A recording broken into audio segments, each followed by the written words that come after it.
St. John Chrysostom, Homilies 15 through 24 on the Gospel of St. Matthew, the Sermon on the Mount. Homily 15, Part 1, Matthew 5, 1 through 12. And Jesus, seeing the multitudes, went up into the mountain, and when he was set, his disciples came unto him. And he opened his mouth, and taught them, saying, Blessed, etc. See how unambitious he was, and void of boasting, and that he did not lead people about with him, but whereas, when healing was required, he had himself gone about everywhere, visiting both towns and country places. Now, when the multitude is become very great, he sits in one spot, and that not in the midst of any city or forum, but on a mountain, in any wilderness, instructing us to do nothing for display, and to separate ourselves from the tumults of ordinary life, and this most especially when we are to study wisdom, and to discourse of things needful to be done. But when he had got up into the mount, and was set down, his disciples came unto him. Seest thou their growth in virtue, and how in a moment they became better men? Since the multitude were but gazers on the miracles, but these from that hour desired also to hear some great and high thing. And indeed this it was, set him on his teaching, and made him begin this discourse. For it was not men's bodies only that he was healing, but he was also amending their souls. And again, from the care of these, he would pass to attendance on the other. Thus he at once varied the succor that he gave, and likewise mingled with the instruction afforded by his words, the manifestation of his glory from his works, and besides, he stopped the shameless mouths of the heretics, signifying by this his care of both parts of our being, that he himself is the maker of the whole creation. Therefore, also on each nature he bestowed abundant providence, now amending the one, now the other. And in this way he was then employed, for it is said, that he opened his mouth and taught them. And wherefore is the clause added, he opened his mouth? To inform thee that in his very silence he gave instruction, and not when he spoke only, but at one time by opening his mouth, at another uttering his voice by the works which he did. But when thou hearest that he taught them, do not think of him as discoursing with his disciples only, but rather with all through them. For since the multitude was such as a multitude ever is, and consisted moreover of such as creep on the ground, he withdraws the choir of his disciples, and makes his discourse unto them, in his conversation with them, providing that the rest also, who were yet very far from the level of his sayings, might find his lesson of self-denial no longer grievous unto them. Of which, indeed, both Luke gave intimation, when he said, that he directed his words unto them, and Matthew too, clearly declaring the same, wrote, His disciples came unto him, and he taught them. For thus the others also were sure to be more eagerly attentive to him, than they would have been had he addressed himself unto all. Whence then doth he begin, and what kind of foundations of his new polity doth he lay for us? Let us hearken with strict attention unto what is said. For though it was spoken unto them, it was written for the sake also of all men afterwards. And accordingly on this account, though he had his disciples in his mind, in his public preaching, yet unto them he limits not his sayings, but applies all his words of blessing without restriction. Thus he said not, Blessed are ye if ye become poor, but blessed are the poor. And I may add that even if he had spoken of them, the advice would still be common to all. For so, when he saith, Lo, I am with you always, even unto the end of the world. He is discoursing not with them only, but also through them with all the world. And in his pronouncing them blessed, who are persecuted, and chaste, and suffer all intolerable things, not for them only, but also for all who arrive at the same excellency, he weaves his crown. However, that this may be yet plainer, and to inform thee that thou hast great interest in his sayings, and so indeed hath all mankind, if any choose to give heed, hear how he begins these wondrous words. Blessed are the poor in spirit, for theirs is the kingdom of heaven. What is meant by the poor in spirit? The humble and contrite in mind. For by spirit he hath here designated the soul and the faculty of choice, that is, since many are humble not willingly, but compelled by stress of circumstances, letting these pass, for this were no matter of praise, he blesses them first, who by choice humble and contract themselves. But why said he not the humble, but rather the poor? Because this is more than that. For he means here them who are awestruck and tremble at the commandments of God, whom also by his prophet Isaiah God earnestly accepting said, To whom will I look, but to him who is meek and quiet and trembleth at my words? For indeed there are many kinds of humility. One is humble in his own measure, another with all excess of lowliness. It is this last lowliness of mind which that blessed prophet commends, picturing to us the temper that is not merely subdued, but utterly broken, when he saith, The sacrifice for God is a contrite spirit, a contrite and an humble heart God will not despise. And the 3 children also offer this unto God as a great sacrifice, saying, Nevertheless, in a contrite soul and in a spirit of lowliness may we be accepted. This Christ also now blesses.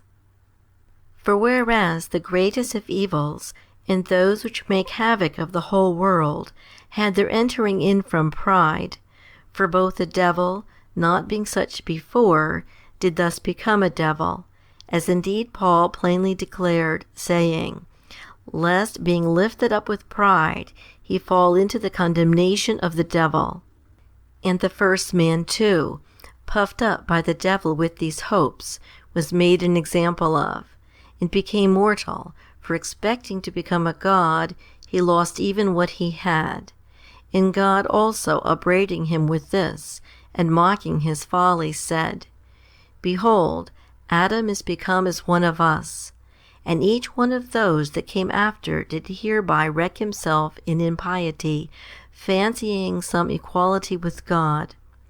Since, I say, this was the stronghold of our evils, and the root and fountain of all wickedness, he, preparing a remedy suitable to the disease, laid this law first as a strong and safe foundation. For this being fixed as a base, the builder in security lays on it all the rest. But if this be taken away, though a man reach to the heavens in his course of life, it is all easily undermined, and issues in a grievous end. Though fasting, prayer, almsgiving, temperance, any other good thing whatever, be gathered together in thee, without humility all fall away and perish. It was this very thing that took place in the instance of the Pharisee. For even after he had arrived at the very summit, he went down with the loss of all, because he had not the mother of virtues. For as pride is the fountain of all wickedness, so is humility the principle of all self-command. Wherefore also he begins with this, pulling up boasting by the very root out of the soul of his hearers. And what, one may ask, is this to his disciples, who were on every account humble? For in truth they had nothing to be proud of, being fishermen, poor, ignoble, and illiterate. Even though these things concerned not his disciples, yet surely they concerned such as were then present, and such as were hereafter to receive the disciples, lest they should on this account despise them. But it were truer to say that they did also concern his disciples. For even if not then, yet by and by, they were sure to require this help, after their signs and wonders, and their honor from the world, and their confidence toward God. For neither wealth, nor power, nor royalty itself had so much power to exalt men, as the things which they possessed in all fullness.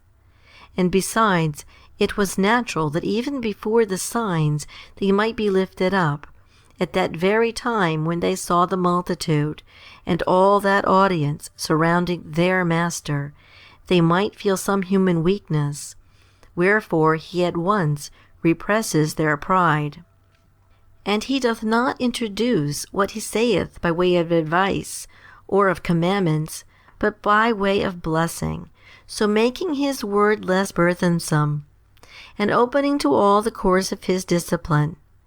For he said not, this or that person, but they who do so are all of them blessed. So that though thou be a slave, a beggar, in poverty, a stranger, unlearned, there is nothing to hinder thee from being blessed, if thou emulate this virtue. Now, having begun, as you see, where most need was, he proceeds to another commandment, one which seems to be opposed to the judgment of the whole world. For whereas all things that they who rejoice are enviable, those in dejection, poverty, and mourning wretched, he calls these blessed rather than those, saying thus, Blessed are they that mourn. Yet surely all men call them miserable. For therefore he wrought the miracles beforehand, that in such enactments as these he might be entitled to credit. And here too again he designated not simply all that mourn, but all that do so for sins, since surely that other kind of mourning is forbidden, and that earnestly, which relates to anything of this life. This Paul also clearly declared, when he said, The sorrow of the world worketh death, but godly sorrow worketh repentance unto salvation, not to be repented of. These then he too himself calls blessed, whose sorrow is of that kind. Yet not simply them that sorrow did he designate, but them that sorrow intensely. Therefore he did not say, they that sorrow, but they that mourn. For this commandment again is fitted to teach us entire self-control. For if those who grieve for children, or wife, or any other relation gone from them, have no fondness for gain or pleasure during that period of their sorrow, if they aim not at glory, are not provoked by insults, nor led captive by envy, nor beset by any other passion, their grief alone wholly possessing them, much more will they who mourn for their own sins, as they ought to mourn, show forth a self-denial greater than this. Next, what is the reward for these? For they shall be comforted, saith he. Where shall they be comforted? Tell me, both here and there. For since the thing enjoined was exceeding burthensome and galling, he promised to give that which most of all made it light. Wherefore, if thou wilt be comforted, mourn, and think not this a dark saying. For when God doth comfort, though sorrows come upon thee by thousands like snowflakes, thou wilt be above them all. Since in truth, as the returns which God gives are always far greater than our labors, so he hath wrought in this case, declaring them that mourn to be blessed, not after the value of what they do, but after his own love towards man. For they that mourn, mourn for misdoings, and to such it is enough to enjoy forgiveness, and obtain wherewith to answer for themselves. But forasmuch as he is full of love towards man, he doth not limit his recompense either to the removal of our punishments, or to the deliverance from our sins, but he makes them even blessed, and imparts to them abundant consolation. But he bids us mourn not only for our own, but also for other men's misdoings.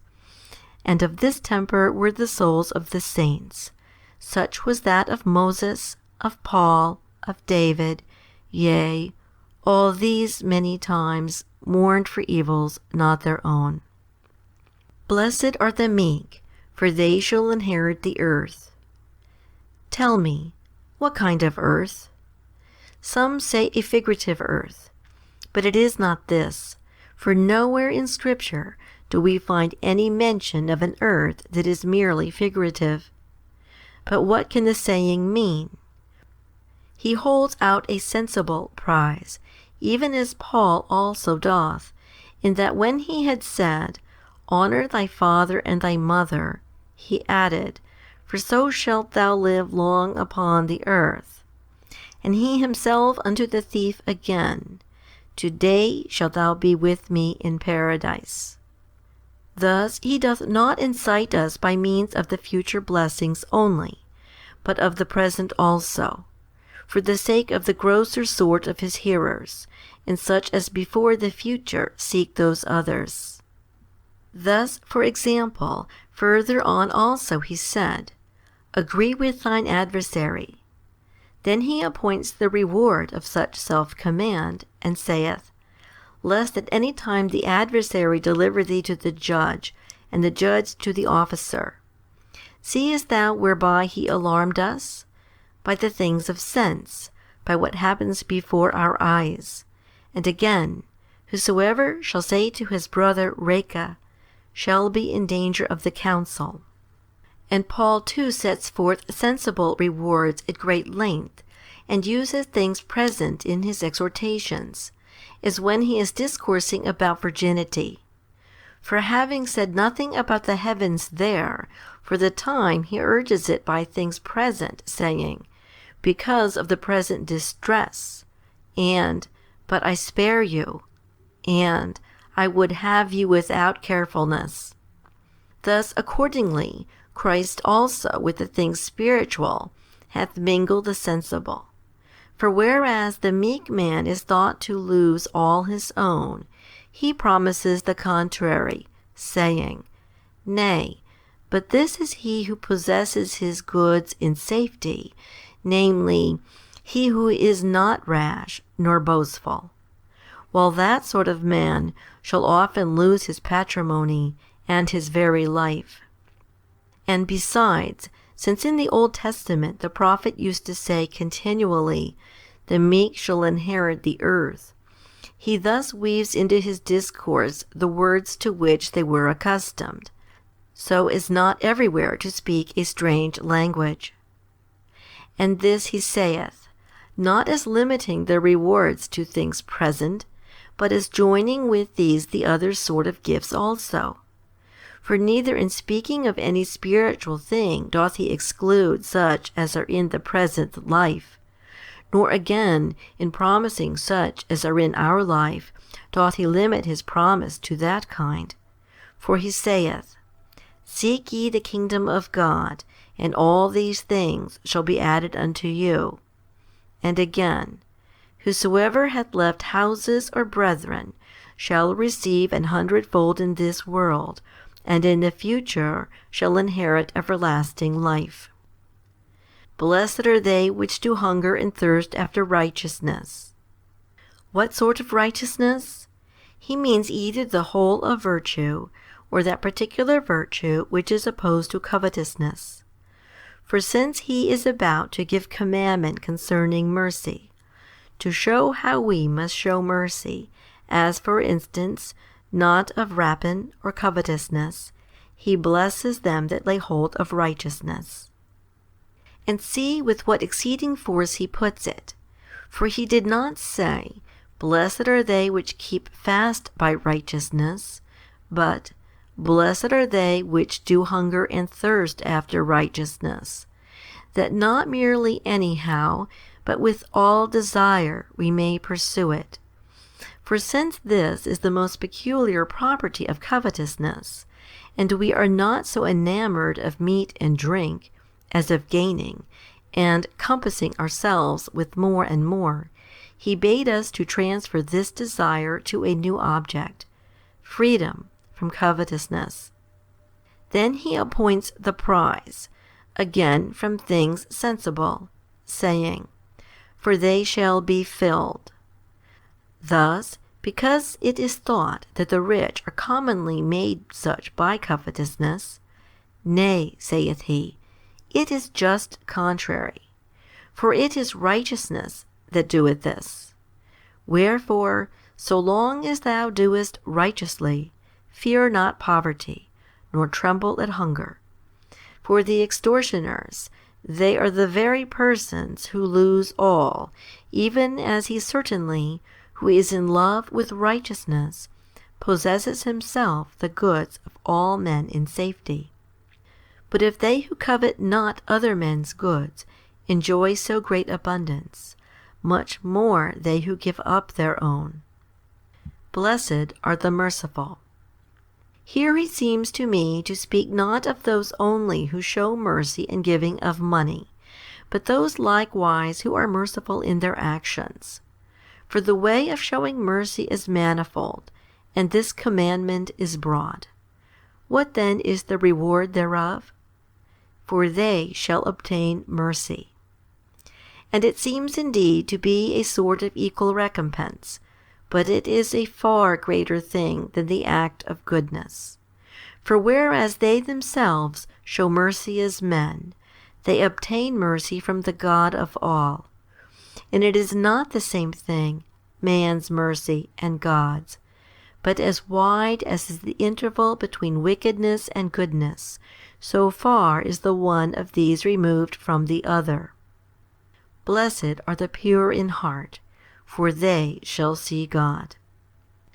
Behold again, the reward is spiritual. Now he here calls pure either those who have attained unto all virtue, and are not conscious to themselves of any evil, or those who live in temperance. For there is nothing which we need so much in order to see God as this last virtue. Wherefore Paul also said, Follow peace with all men, and holiness, without which no man shall see the Lord.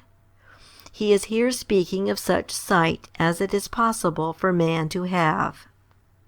For because there are many who show mercy, and who commit no rapine, nor are covetous, who yet are guilty of fornication and uncleanness, to signify that the former alone suffices not, he hath added this, much in the same sense as Paul, writing to the Corinthians, bore witness of the Macedonians, that they were rich not only in almsgiving, but also in all other virtue.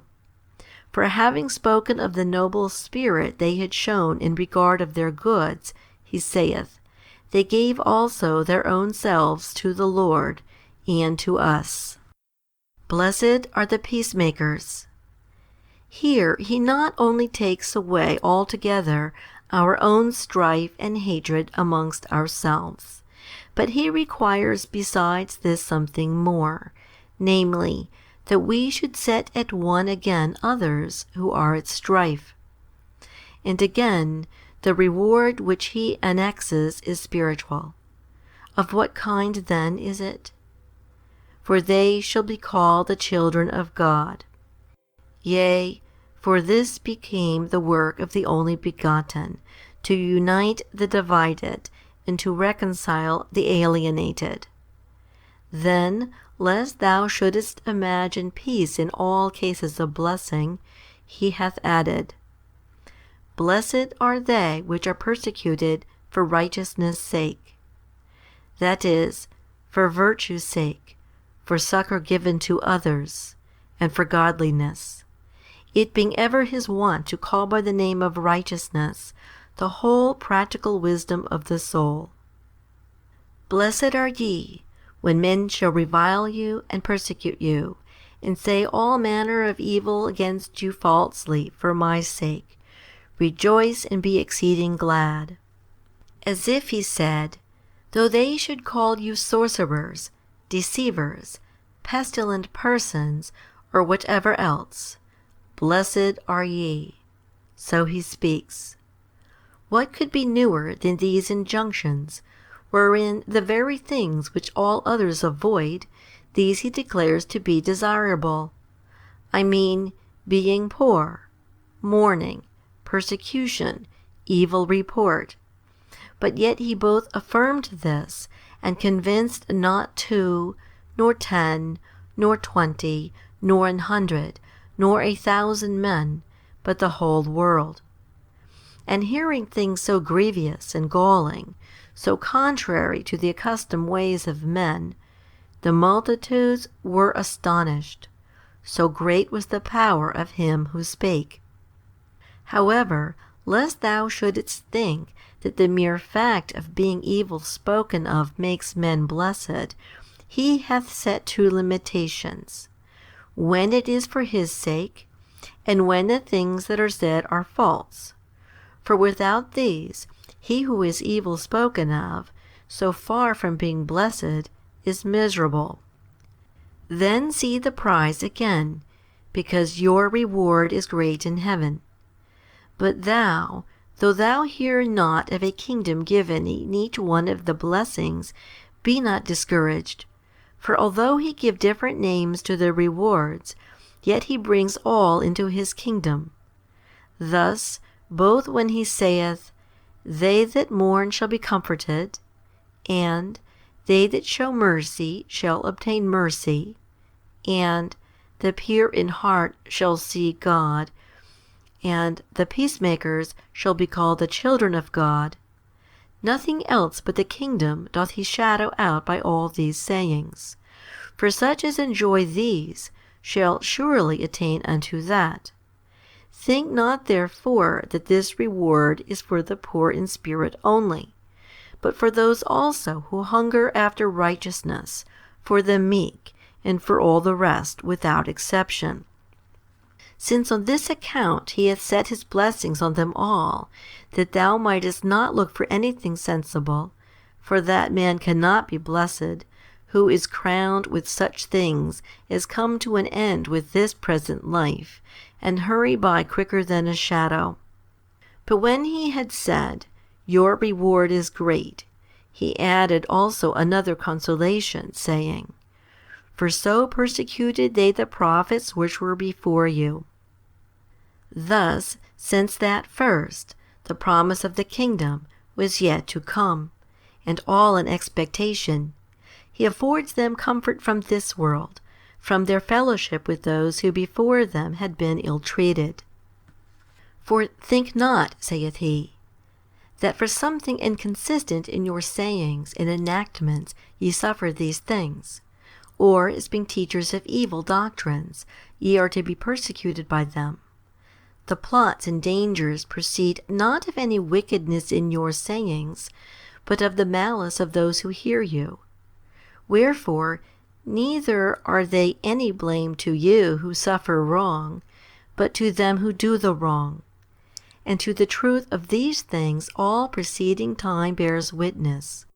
For against the prophets they did not even bring any charge of transgressing the law, and of sentiments of impiety, that they stoned some, chased away others, encompassed others with innumerable afflictions. Wherefore let not this trouble you, for of the very same mind they do all that is done now. Seest thou how he raised up their spirits, by placing them near to the company of Moses and Elias? Thus also Paul, writing to the Thessalonians, saith, for ye became followers of the churches of God, which are in Judea. For ye also have suffered the same things of your fellow countrymen, even as they have of the Jews, who both killed the Lord Jesus and their own prophets, and have driven us out, and they please not God, and are contrary to all men. Which same point here also Christ hath established. And whereas in the other Beatitudes he said, Blessed are the poor, and the merciful, here he hath not put it generally, but addresses his speech unto themselves, saying, Blessed are ye, when they shall revile you, and persecute you, and say every evil word, signifying that this is an especial privilege of theirs, and that beyond all others, teachers have this for their own. At the same time, he here also covertly signifies his own dignity, and his equality and honor with him who begat him. For, as they on the Father's account, saith he, so shall ye also for me suffer these things. But when he saith, the prophets which were before you, he implies that they were also by this time become prophets. Next, declaring that this above all profits them, and makes them glorious, he did not say, They will calumniate and persecute you, but I will prevent it. For not in their escaping evil report, but in their noble endurance thereof, and in refuting them by their actions, he will have their safety stand, this being a much greater thing than the other, even as to be struck and not hurt is much greater than escaping the blow. Now in this place he saith, Your reward is great in heaven. But Luke reports him to have spoken this both earnestly and with more entire consolation. For he not only, as you know, pronounces them blessed, who are evil spoken of for God's sake, but declares them likewise wretched, who are well spoken of by all men. For, woe unto you, saith he, when all men shall speak well of you. And yet the apostles were well spoken of, but not by all men. Wherefore he said not, Woe unto you, when men shall speak well of you, but when all men shall do so. For it is not even possible that those who live in the practice of virtue should be well spoken of by all men.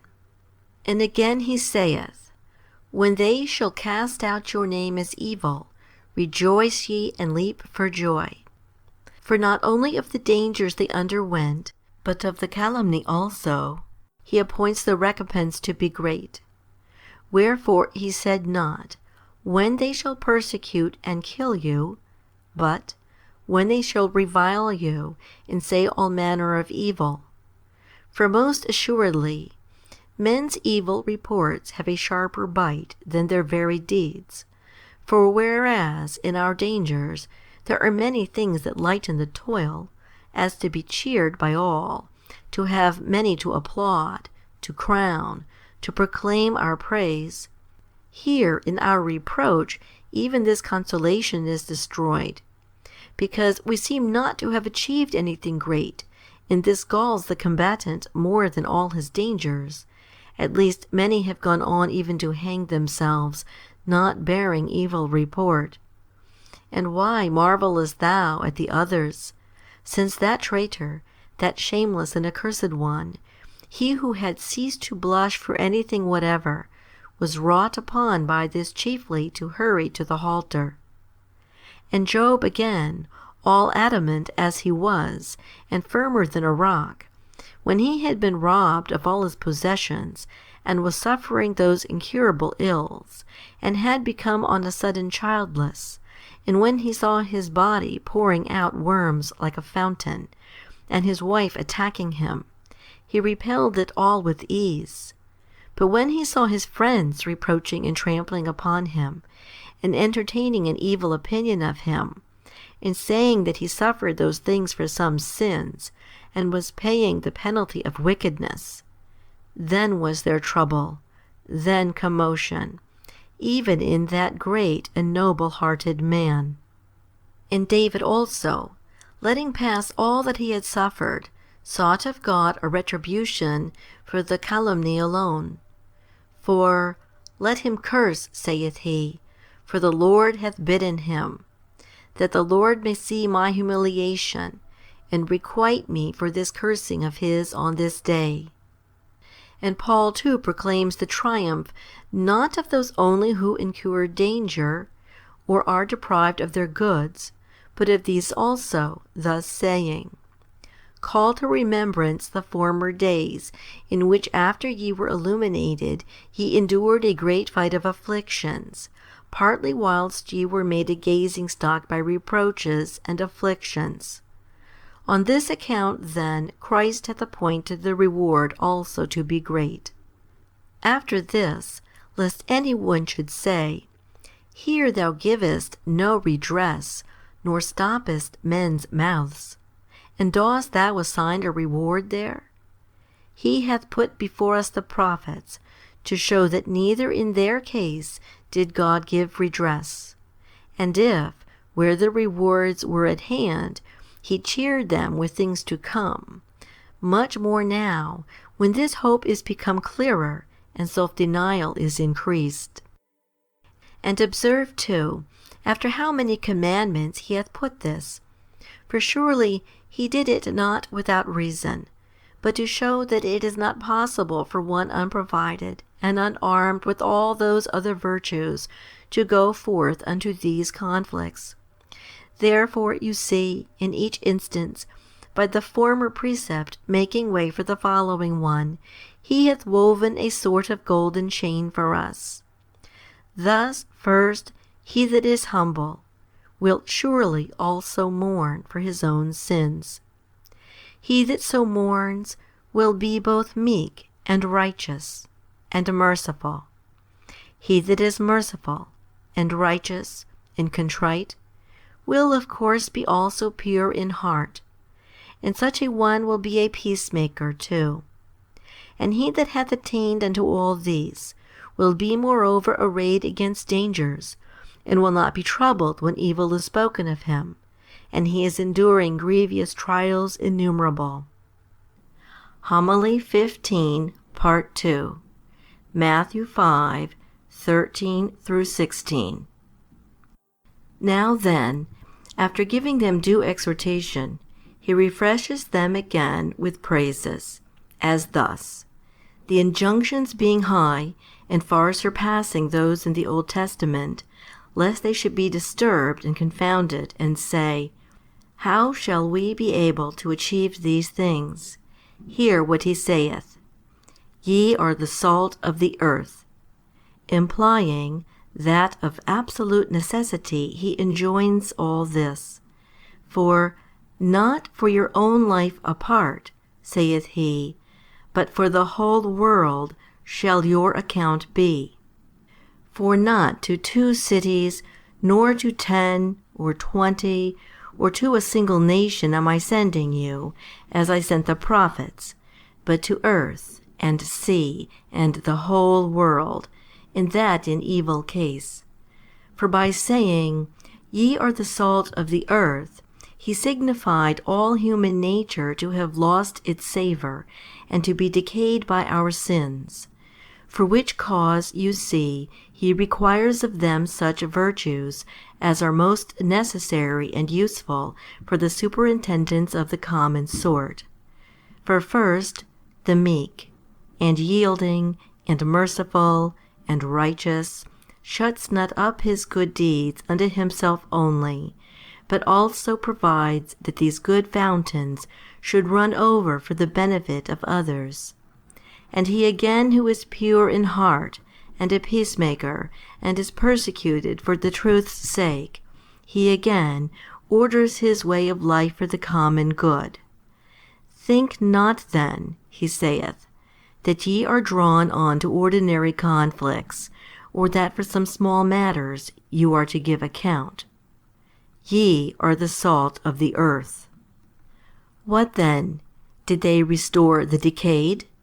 By no means, for neither is it possible to do any good to that which is already spoiled, by sprinkling it with salt. This therefore they did not, but rather what things had been before restored and committed to their charge, and freed from that ill savour, these they then salted, maintaining and preserving them in that freshness which they had received of the Lord. For that men should be set free from the rottenness of their sins was the good work of Christ, but their not returning to it again any more was the object of these men's diligence and travail. Seest thou how by degrees he indicates their superiority to the very prophets? In that he saith they are teachers, not of Palestine, but of the whole world, and not simply teachers, but awe-inspiring ones too. For this is the marvelous thing, that not by flattering nor soothing, but by sharply bracing them as salt, even so they became dear to all men. Now marvel not, saith he, if leaving all others I discourse to you, and draw you on to so great dangers. For consider over how many cities, tribes, and nations I am to send you to preside. Wherefore I would have you not only be prudent yourselves, but that you should also make others the same. And such persons have great need to be intelligent, in whom the salvation of the rest is at stake. They ought so much to abound in virtue, as to impart of the profit to others also. For if ye do not become such as this, ye will not suffice even for your own selves. Be not then impatient, as though my sayings were too burdensome. For while it is possible for others who have lost their savour to return by your means, you, if you should come to this, will with yourselves destroy others also. So that in proportion as the matters are great, which ye have put into your hands, you need so much the greater diligence. Therefore he saith, But if the salt have lost its savour, wherewith shall it be salted? It is thenceforth good for nothing, but to be cast out, and to be trodden under foot of men. For other men, though they fall never so often, may possibly obtain indulgence. But the teacher, should this happen to him, is deprived of all excuse, and will suffer the most extreme vengeance. Thus, lest at the words, When they shall revile you, and persecute you, and say all manner of evil against you, they should be too timid to go forth, he tells them, Unless ye are prepared to combat with all this, ye have been chosen in vain. For it is not evil report that ye should fear, but lest ye should prove partners in dissimulation. For then ye will lose your savour, and be trodden under foot. But if ye continue sharply to brace them up, and then are evil spoken of, rejoice, for this is the very use of salt, to sting the corrupt, and make them smart. And so their censure follows, of course, in no way harming you, but rather testifying your firmness. But if through fear of it you give up the earnestness that becomes you, ye will have to suffer much more grievously, being both evil spoken of and despised by all, for this is the meaning of trodden under foot. After this he leads on to another, a higher image. Ye are the light of the world. Of the world, again, not of one nation, nor of 20 states, but of the whole inhabited earth. And a light to the mind, far better than this sunbeam, like as they were also a spiritual salt, and before they are salt, and now light, to teach thee how great is the gain of these strict precepts, and the profit of that grave discipline, how it binds and permits not to become dissolute, and causes clear sight, leading men on to virtue. A city that is set on a hill cannot be hid, neither do men light a candle and put it under the bushel. Again, by these words, he trains them to strictness of life, teaching them to be earnest in their endeavors, as set before the eyes of all men, and contending in the midst of the amphitheatre of the world. For, look not to this, he saith, that we are now sitting here, that we are in a small portion of one corner. For ye shall be as conspicuous to all as a city set on the ridge of a hill, as a candle in a house on the candlestick, giving light. Where now are they who persevere in disbelieving the power of Christ? Let them hear these things, and let them adore his might, amazed at the power of the prophecy. For consider how great things he promised to them, who were not known even in their own country, that earth and sea should know them, and that they should by their fame reach to the limits of the inhabited world, or rather, not by their fame, but by the working of the good they wrought. For it was not fame that bearing them everywhere made them conspicuous, but also the actual demonstration by their works. Since, as though they had wings, more vehemently than the sunbeam did they overrun the whole earth, sowing the light of godliness. But here he seems to me to be also training them to boldness of speech. For to say, a city set on a hill cannot be hid, is to speak as declaring his own powers. For as that city can no by means be hidden, so it was impossible that what they preached should sink into silence and obscurity. Thus, since he had spoken of persecutions and calumnies, of plots and wars, for fear they might think that these would have power to stop their mouths, to encourage them, he saith, that so far from being hid, it should overshine the whole world, and that on this very account they should be illustrious and renowned. By this then he declares his own power. In what follows he requires that boldness of speech which was due on their part, thus saying, Neither do men light a candle, and put it under the bushel, but on the candlestick, and it giveth light unto all that are in the house. Let your light so shine before men, that they may see your good works, and glorify your Father which is in heaven. For I, saith he, it is true, have kindled the light, but its continuing to burn, let that come of your diligence, not for your own sakes alone, but also for their sake, who are to profit by these rays, and to be guided unto the truth. Since the calumnies surely shall not be able to obscure your brightness, if you be still living a strict life, and as becomes those who are to convert the whole world. Show forth, therefore, a life worthy of his grace, that even as it is everywhere preached, so this light may everywhere accompany the same.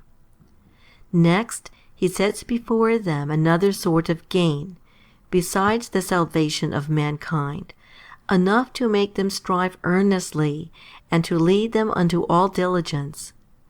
As thus, ye shall not only, saith he, amend the world, if ye live aright, but ye will also give occasion that God shall be glorified, even as if ye do the contrary, ye will both destroy men, and make God's name be blasphemed. And how, it may be asked, shall God be glorified through us, if at least men are to speak evil of us? Nay, not all men, and even they themselves, who in envy do this, will in their conscience admire and approve you, even as the outward flatterers of such as live in wickedness do in mind accuse them. What then? Dost thou command us to live for display and vainglory? Far from it. I say not this, for I did not say, Give ye diligence to bring forward your own good deeds, neither did I say, Show them, but let your light shine. That is, let your virtue be great, and the fire abundant, and the light unspeakable. For when virtue is so great, it cannot lie hid, though its pursuer shade it over 10,000-fold. Present unto them an irreprehensible life, and let them have no true occasion of evil speaking. And then, though there be thousands of evil speakers, no man shall be able to cast any shade upon you. And well did he say, your light, for nothing makes a man so illustrious, how manifold soever his will to be concealed, as the manifestation of virtue. For as if he were clad with the very sunbeam, so he shines, yet brighter than it, not spending his rays on earth, but surmounting also heaven itself. Hence also he comforts them more abundantly. For, what though the slander pain you, saith he, yet shall ye have many to honor God on your account. And in both ways your recompense is gathering, as well because God is glorified through you, as because ye are defamed for God's sake. Thus, lest we should on purpose seek to be reproached, on hearing that there is a reward for it, first, he hath not expressed that sentiment simply, but with two limitations, namely, when what is said is false, and when it is for God's sake. And next, he signifies how not that only, but also good report hath its great profit, the glory of it passing on to God. And he holds out to them those gracious hopes. For, saith he, the calumny of the wicked avails not so much as to put all others in the dark in respect of seeing your light. For then only, when you have lost your savour, shall they tread you under foot, but not when you are falsely accused, doing right. Yea, rather then shall there be many admiring, not only you, but for your sake your Father also. And he said not God, but your Father, already sowing beforehand the seeds of that noble birth, which was about to be bestowed upon them. Moreover, indicating his parity and honor, as he said above, grieve not when ye are evil spoken of, for it is enough for you that for my sake you are thus spoken of. So here he mentions the Father, everywhere manifesting his equality.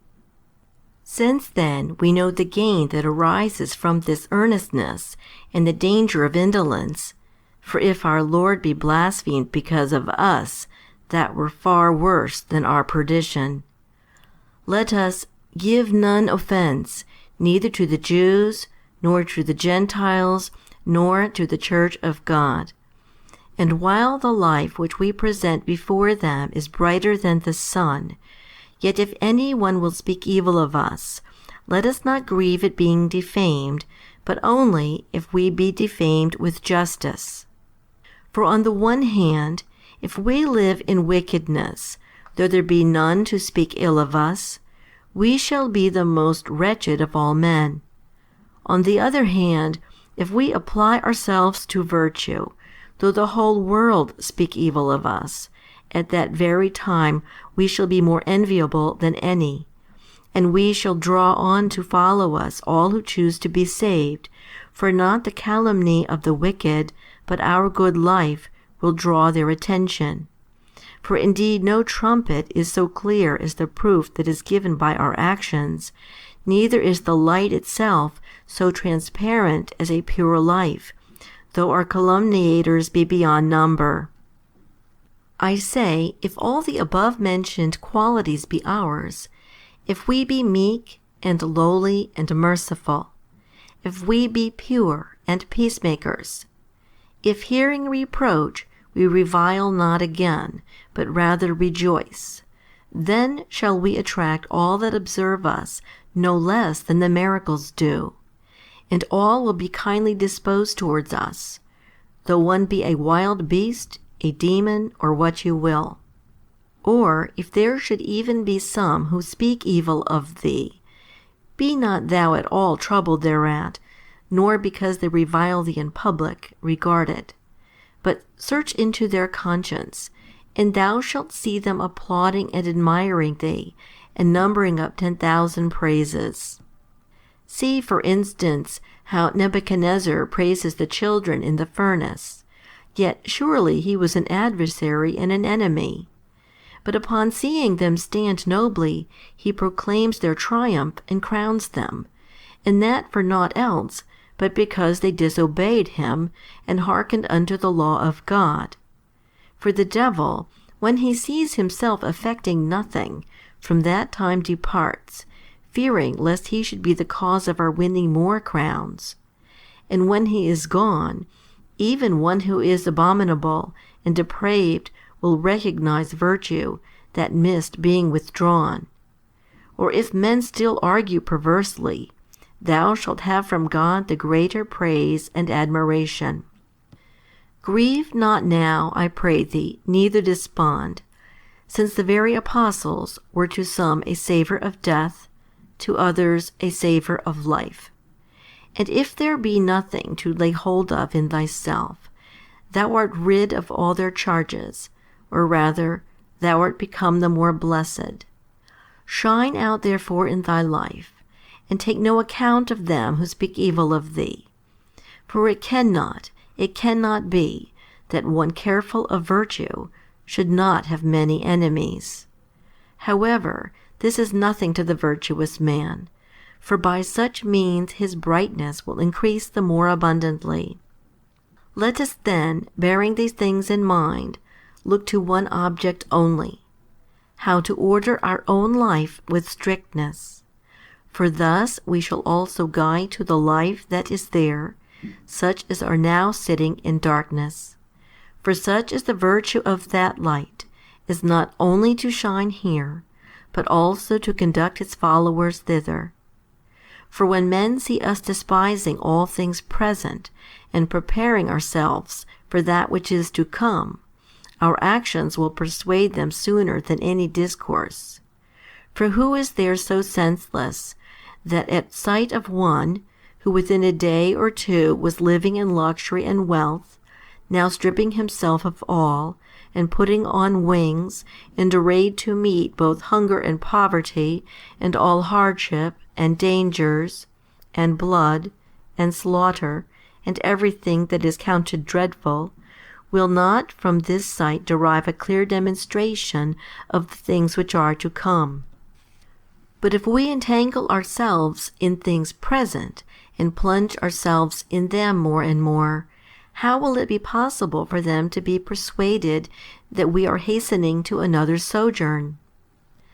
And what excuse after this shall we have, if the fear of God avail not so much with us, as human glory availed with the Greek philosophers? For some of them did really both lay aside wealth and despised death, that they might make a show before men, wherefore also their hopes became vain. What plea then shall deliver us, when with so great things set before us, and with so high a rule of self-denial laid open to us, we are not able even to do as they did, but ruin both ourselves and others besides? For neither is the harm so great when a heathen commits transgression, as when a Christian doeth the same. Of course not, for their character is already lost, but ours, by reason of the grace of God, is even among the ungodly venerable and glorious. Therefore, when they should most revile us, and aggravate their evil speech, they add some such taunt as, Thou Christian, a taunt which they would not utter, did they not secretly entertain a great opinion of our doctrine. Hast thou not heard how many and how great precepts Christ enjoined? Now, when wilt thou be able to fulfill one of those commandments, while thou leavest all, and goest about gathering interest, tacking together usuries, setting on foot transactions of business, buying herds of slaves, procuring silver vessels, purchasing houses, fields, goods without end? and I would this were all. But when to these unseasonable pursuits thou addest even injustice, removing landmarks, taking away houses by violence, aggravating poverty, increasing hunger, when wilt thou be able to set thy foot on these thresholds? But sometimes thou showest mercy to the poor. I know it as well as thou. But even in this again great is the mischief. For thou doest this either in pride or in vainglory, so as not to profit even by thy good deeds. What can be more wretched than this, to be making thy shipwreck in the very harbor? To prevent this, when thou hast done any good action, seek not thanks from me, that thou mayest have God thy debtor. For lend, saith he, unto them from whom ye do not expect to receive. Thou hast thy debtor. Why leave him, and require it of me, a poor and wretched mortal? What? Is that debtor displeased when the debt is required of him? What? Is he poor? Is he unwilling to pay? Seest thou not his unspeakable treasures? Seest thou not his indescribable munificence? Lay hold then on him, and make thy demand, for he is pleased when one thus demands the debt of him. Because, if he see another required to pay for what he himself owes, he will feel as though he were insulted, and repay thee no more. Nay, he justly finds fault, saying, Why, of what ingratitude hast thou convicted me? What poverty dost thou know to be in me, that thou hastenest by me, and resortest unto others? Hast thou lent to one, and dost thou demand the debt of another? For although man received it, it was God that commanded thee to bestow, and his will is to be himself, and in the original sense, debtor and surety, affording thee 10,000 occasion to demand the debt of him from every quarter. Do not thou then let go so great facility and abundance, and seek to receive of me who have nothing. Why, to what end dost thou display to me thy mercy shown to the poor? What? Was it I that said to thee, Give? Was it from me that thou didst hear this, that thou shouldest demand it back of me? He himself hath said, He that hath pity upon the poor lendeth to God. Thou hast lent to God, put it to his account. But he doth not repay the whole now. Well, this too he doth for thy good, for such a debtor is he, not as many who are anxious simply to repay that which is lent, whereas he manages and doeth all things with a view of investing likewise in security that which hath been given unto him. Therefore some, you see, he repays here, some he assigns in the other place. Knowing therefore, as we do these things, let us make our mercifulness abundant. Let us give proof of much love to man, both by the use of our money and by our actions. And if we see any one ill-treated and beaten in the marketplace, whether we can pay down money, let us do it, or whether by words we may separate them, let us not be backward. For even a word has its reward, and still more have sighs. And this the blessed Job said, But I wept for every helpless one, and I sighed when I saw a man in distress. But if there be a reward for tears and sighs, when words also, and an anxious endeavor, and many things besides are added, consider how great the recompense becomes. Yea, for we too were enemies to God, and the only begotten reconciled us, casting himself between, and for us receiving stripes, and for us enduring death. Let us then likewise do our diligence to deliver from countless evils such as are incurring them, and not as we do now, when we see any beating and tearing one another, we are apt to stand by, finding pleasure in the disgrace of others, and forming a devilish amphitheatre around, than which what can be more cruel? Thou seest men reviled, tearing each other to pieces, rending their clothes, smiting each other's faces, and dost thou endure to stand by quietly? What, is it a bear that is fighting? A wild beast? A serpent? It is a man, one who hath in every respect fellowship with thee, a brother, a member. Look not on, but separate them. Take no pleasure, but amend the evil. Stir not up others to the shameful sight, but rather drive off and separate those who are assembled. It is for shameless persons and born slaves to take pleasure in such calamities, for those that are mere refuse, for asses without reason. Thou seest a man behaving himself unseemly, and dost thou not account the unseemliness thine own? Dost thou not interpose, and scatter the devil's troop, and put an end to men's miseries? That I may receive blows myself, saith one, is this also thy bidding? Thou wilt not have to suffer even this, but if thou shouldest, the thing would be to thee a sort of martyrdom, for thou didst suffer on God's behalf. And if thou art slow to receive blows, consider that thy Lord was not slow to endure the cross for thee. Since they, for their part, are drunken in darkness, wrath being their tyrant and commander, and they need someone who is sound to help them, both the wrongdoer and he who is injured, the one that he may be delivered from suffering evil, the other that he may cease to do it. Draw nigh, therefore, and stretch forth the hand, thou that art sober, to him that is drunken. For there is a drunkenness of wrath too, and that more grievous than the drunkenness of wine. Seest thou not the seamen, how, when they see any meeting with shipwreck, they spread their sails, and set out with all haste to rescue those of the same craft out of the waves?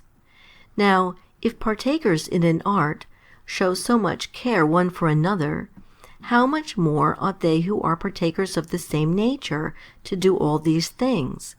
Because, in truth, here too is a shipwreck, a more grievous one than that. For either a man under provocation blasphemes, and so throws all away, or he forswears himself under the sway of his wrath, and that way falls into hell. Or he strikes a blow and commits murder, and thus again suffers the very same shipwreck.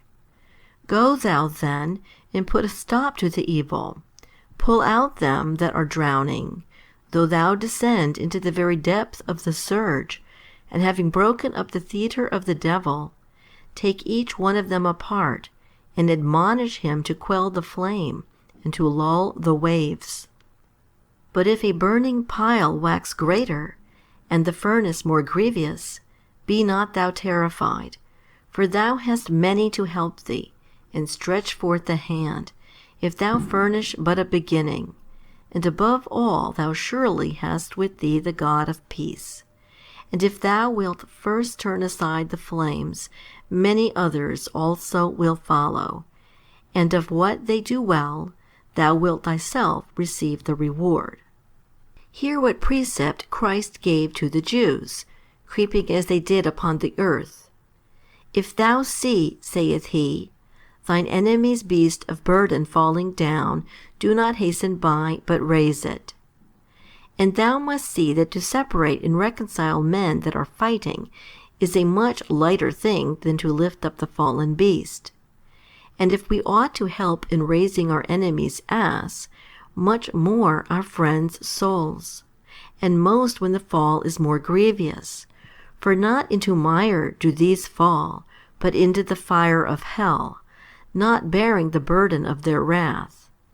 And thou, when thou seest thy brother lying under the load, and the devil standing by, and kindling the pile, thou runnest by, cruelly and unmercifully, a kind of thing not safe to do, even where brutes are concerned. And whereas the Samaritan, seeing a wounded man, unknown, and not at all appertaining to him, both stayed and set him on a beast, and brought him home to the inn, and hired a physician, and gave some money, and promised more. Thou, seeing one fallen, not among thieves, but amongst a band of demons, and beset by anger, and this not in a wilderness, but in the midst of the forum, not having to lay out money, nor to hire a beast, nor to bring him on a long way, but only to say some words. Art thou slow to do it, and holdest back, and hurriest by cruelly and unmercifully? And how thinkest thou, calling upon God, ever to find him propitious? But let me speak also to you, who publicly disgrace yourselves, to him who is acting despitefully and doing wrong. Art thou inflicting blows? Tell me, and kicking and biting? Art thou become a wild boar, and a wild ass, and art thou not ashamed? Dost thou not blush at thus being changed into a wild beast, in betraying thine own nobleness? For though thou be poor, thou art free. Though thou be a working man, thou art a Christian. Nay, for this very reason, that thou art poor, thou shouldest be quiet. For fightings belong to the rich, not to the poor, to the rich, who have many causes to force them to war. But thou, not having the pleasure of wealth, goest about gathering to thyself the evils of wealth, enmities and strifes, and fightings, and takest thy brother by the throat, and goest about to strangle him, and throwest him down publicly in the sight of all men. And dost thou not think that thou art thyself rather disgraced, imitating the violent passions of the brutes? Nay, rather, becoming even worse than they. For they have all things in common. They herd one with another. They go about together.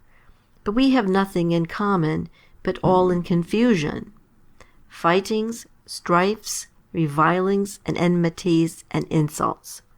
And we neither reverence the heaven, unto which we are called all of us in common, nor the earth, which he hath left free to us all in common, nor our very nature, but wrath and the love of money sweeps all away.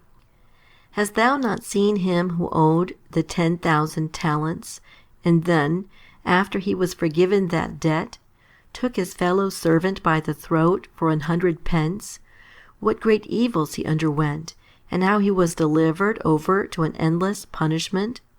Hast thou not trembled at the example? Hast thou no fear, lest thou too incur the same? For we likewise owe to our Lord many and great debts. Nevertheless, he forbears, and suffers long, and neither urges us, as we do our fellow servants, nor chokes and takes us by the throat.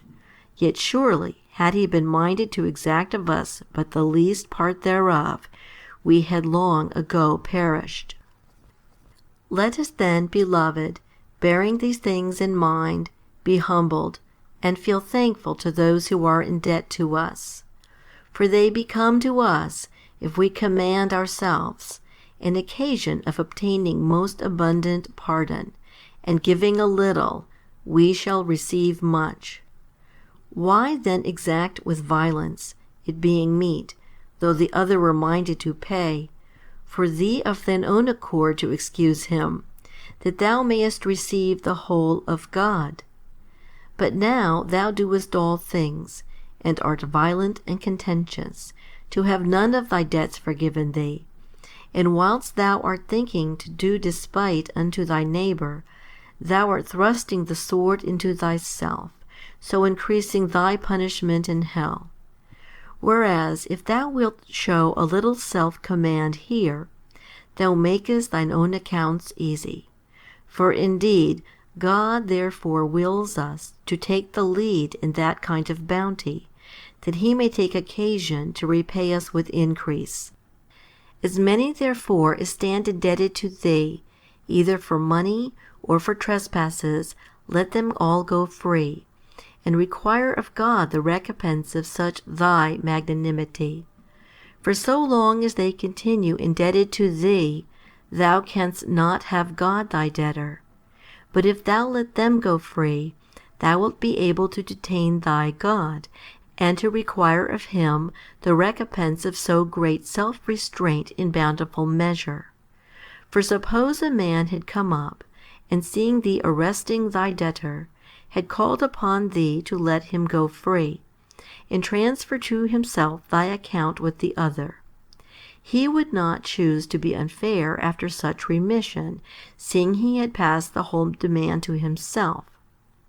How then shall God fail to repay us manifold, yea, 10,000-fold, when for his commandment's sake, if any be indebted to us, we urge no complaint against them, great or small, but let them go exempt from all liability? Let us not then think of the temporary pleasure that springs up in us by exacting of our debtors, but of the loss rather, how great, which we shall thereby sustain hereafter, grievously injuring ourselves in the things which are eternal.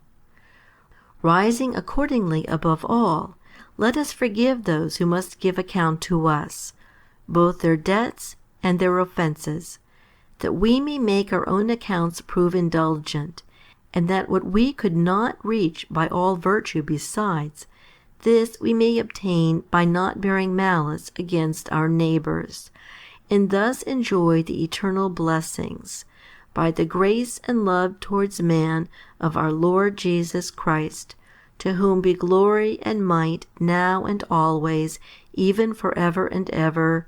Amen. Homily 16, Part 1. Matthew 5, 17 through 20. Think not that I am come to destroy the law or the prophets. Why, who suspected this, or who accused him, that he should make a defense against this charge? Since surely from what had gone before no such suspicion was generated. For to command men to be meek, and gentle, and merciful, and pure in heart, and to strive for righteousness, indicated no such design, but rather altogether the contrary. Wherefore then can he have said this?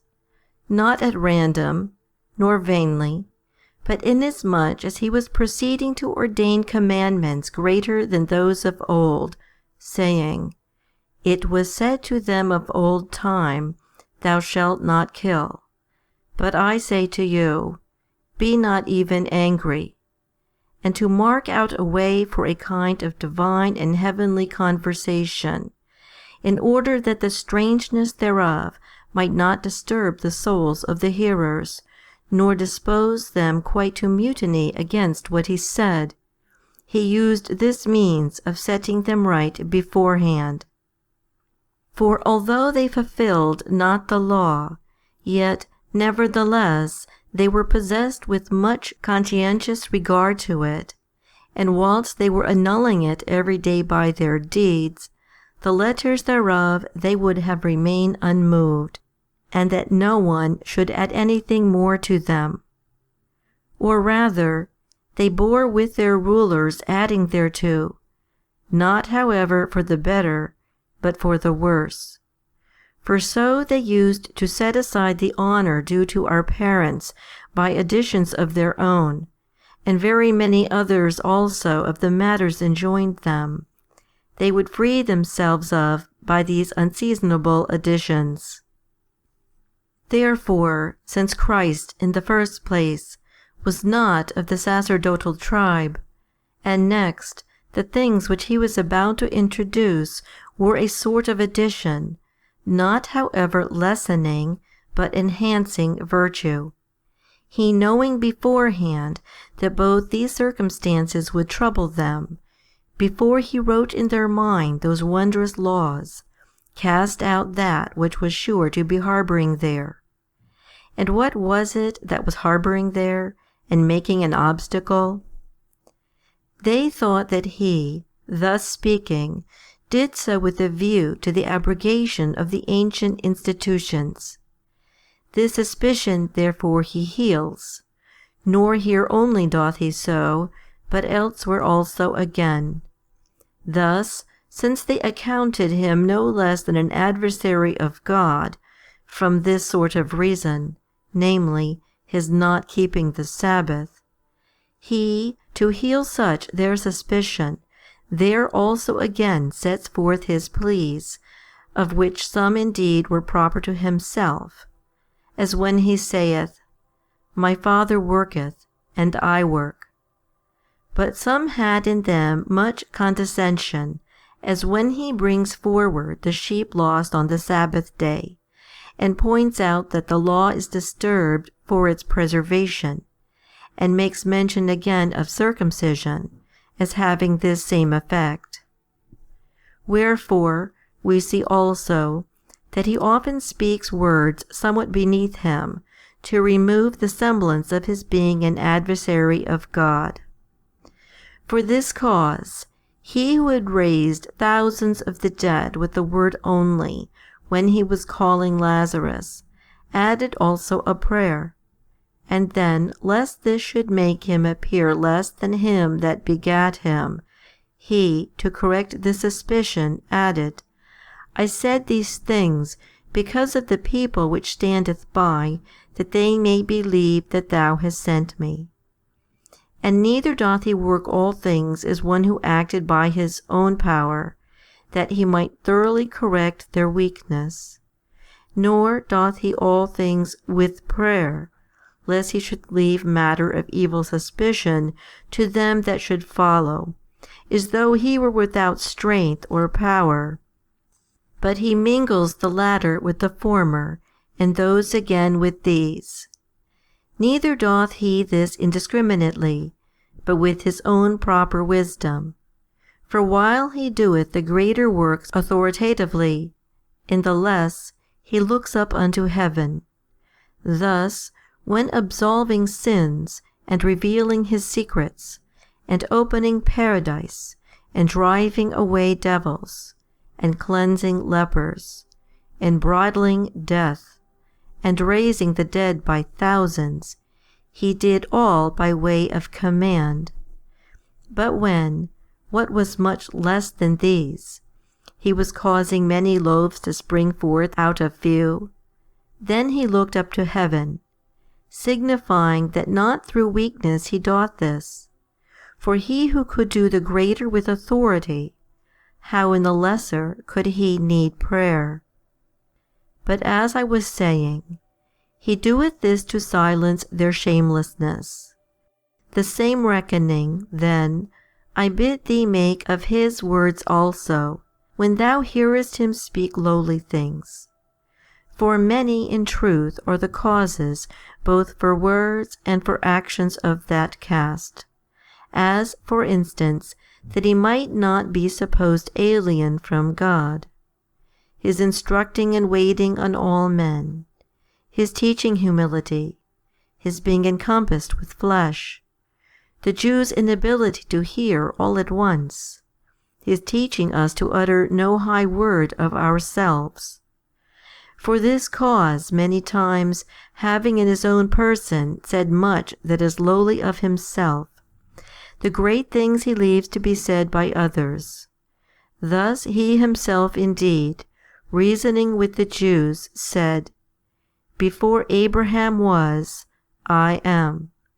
But his disciple not thus, but, In the beginning was the Word, and the Word was with God, and the Word was God. Again, that he himself made heaven, and earth, and sea, and all things visible and invisible, in his own person, he nowhere expressly said. But his disciple, speaking plainly out, and suppressing nothing, affirms this once, twice, yea often, writing that all things were made by him, and without him was not one thing made, and he was in the world, and the world was made by him. And why marvel, if others have said greater things of him than he of himself, since, what is more, in many cases, what he showed forth by his deeds, by his words he uttered not openly. Thus that it was himself who made mankind, he showed clearly even by that blind man. But when he was speaking of our formation at the beginning, he said not, I made, but he who made them male and female. Again, that he created the world and all things therein, he demonstrated by the fishes, by the wine, by the loaves, by the calm in the sea, by the sunbeam which he averted on the cross, and by very many things besides.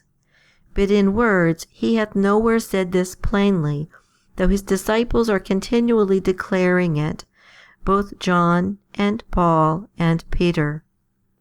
For if they who night and day hear him discourse, and see him work marvels, to whom he explained many things in private, and gave so great power as even to raise the dead, whom he made so perfect as to forsake all things for him, if even they, after so great virtue and self-denial, had not strength to bear it all, before the supply of the Spirit, how could the people of the Jews, being both void of understanding and far behind such excellency, and only by hazard present when he did or said anything, how could they have been persuaded but that he was alien from the God of all, unless he had practised such great condescension throughout?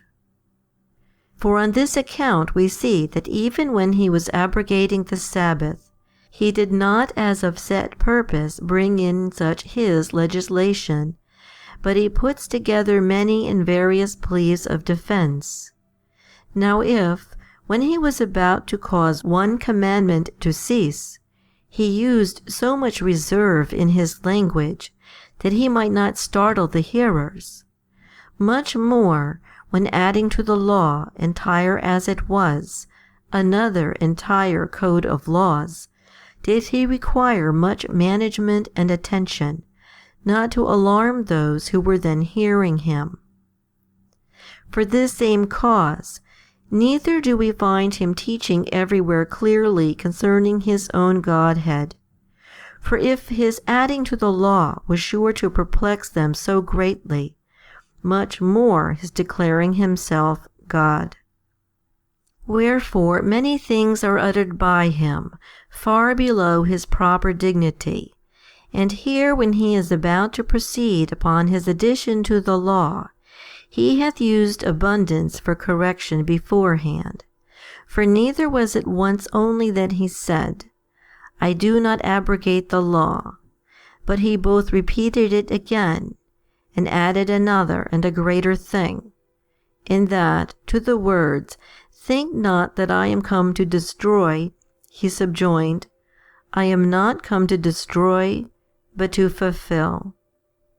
Now this not only obstructs the obstinacy of the Jews, but stops also the mouths of those heretics who say that the old covenant is of the devil. For if Christ came to destroy his tyranny, how is this covenant not only not destroyed, but even fulfilled by him? For he said not only, I do not destroy it, though this had been enough, but I even fulfill it, which are the words of one so far from opposing himself, as to be even establishing it. And how, one may ask, did he not destroy it? In what way did he rather fulfill either the law or the prophets? The prophets he fulfilled, inasmuch as he confirmed by his actions all that had been said concerning him.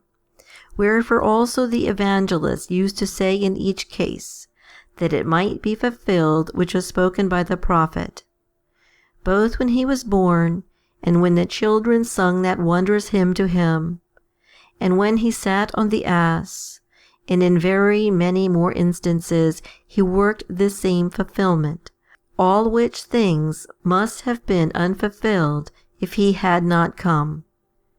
But the law he fulfilled, not in one way only, but in a second and third also. In one way, by transgressing none of the precepts of the law.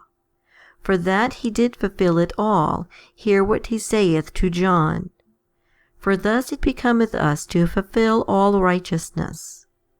And to the Jews also he said, Which of you convinceth me of sin?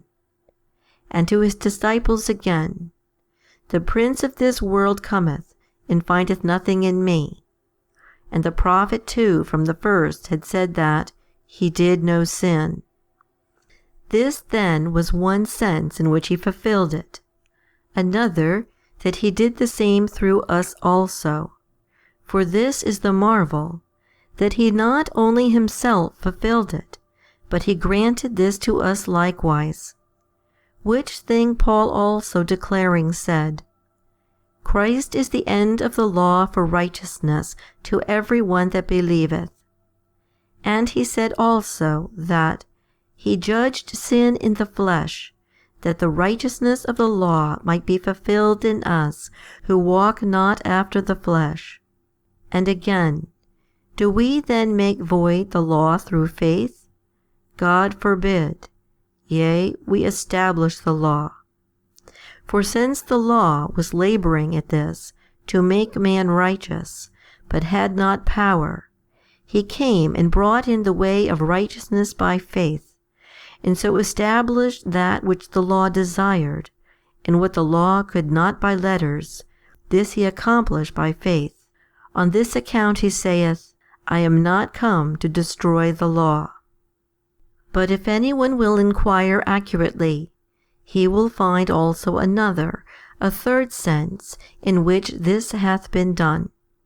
Of what sort is it then? In the sense of that future code of laws, which he was about to deliver to them.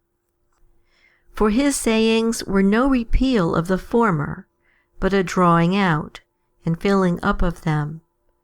Thus, not to kill is not annulled by the saying, Be not angry, but rather is filled up and put in greater security, and so of all the others. Wherefore you see, as he had before unsuspectedly cast the seeds of this teaching, so at the time when from his comparison of the old and new commandments, he would be more distinctly suspected of placing them in opposition, he used his corrective beforehand. For in a covert way he had indeed already scattered those seeds by what he had said. Thus, Blessed are the poor is the same as that we are not to be angry. And Blessed are the pure in heart, as not to look upon a woman for lust. And the not laying up treasures on earth harmonizes with Blessed are the merciful, and to mourn also, to be persecuted and reviled, coincide with entering in at the strait gate, and to hunger and thirst after righteousness is nothing else than that which he saith afterwards, Whatsoever ye would that men should do to you, do ye also to them. And having declared the peacemaker blessed, he again almost said the same when he gave command to leave the gift, and hasten to reconciliation with him that was grieved, and about agreeing with our adversary. But there he set down the rewards of them that do right, here rather the punishments of them who neglect practice. Wherefore is in that place he said, The meek shall inherit the earth.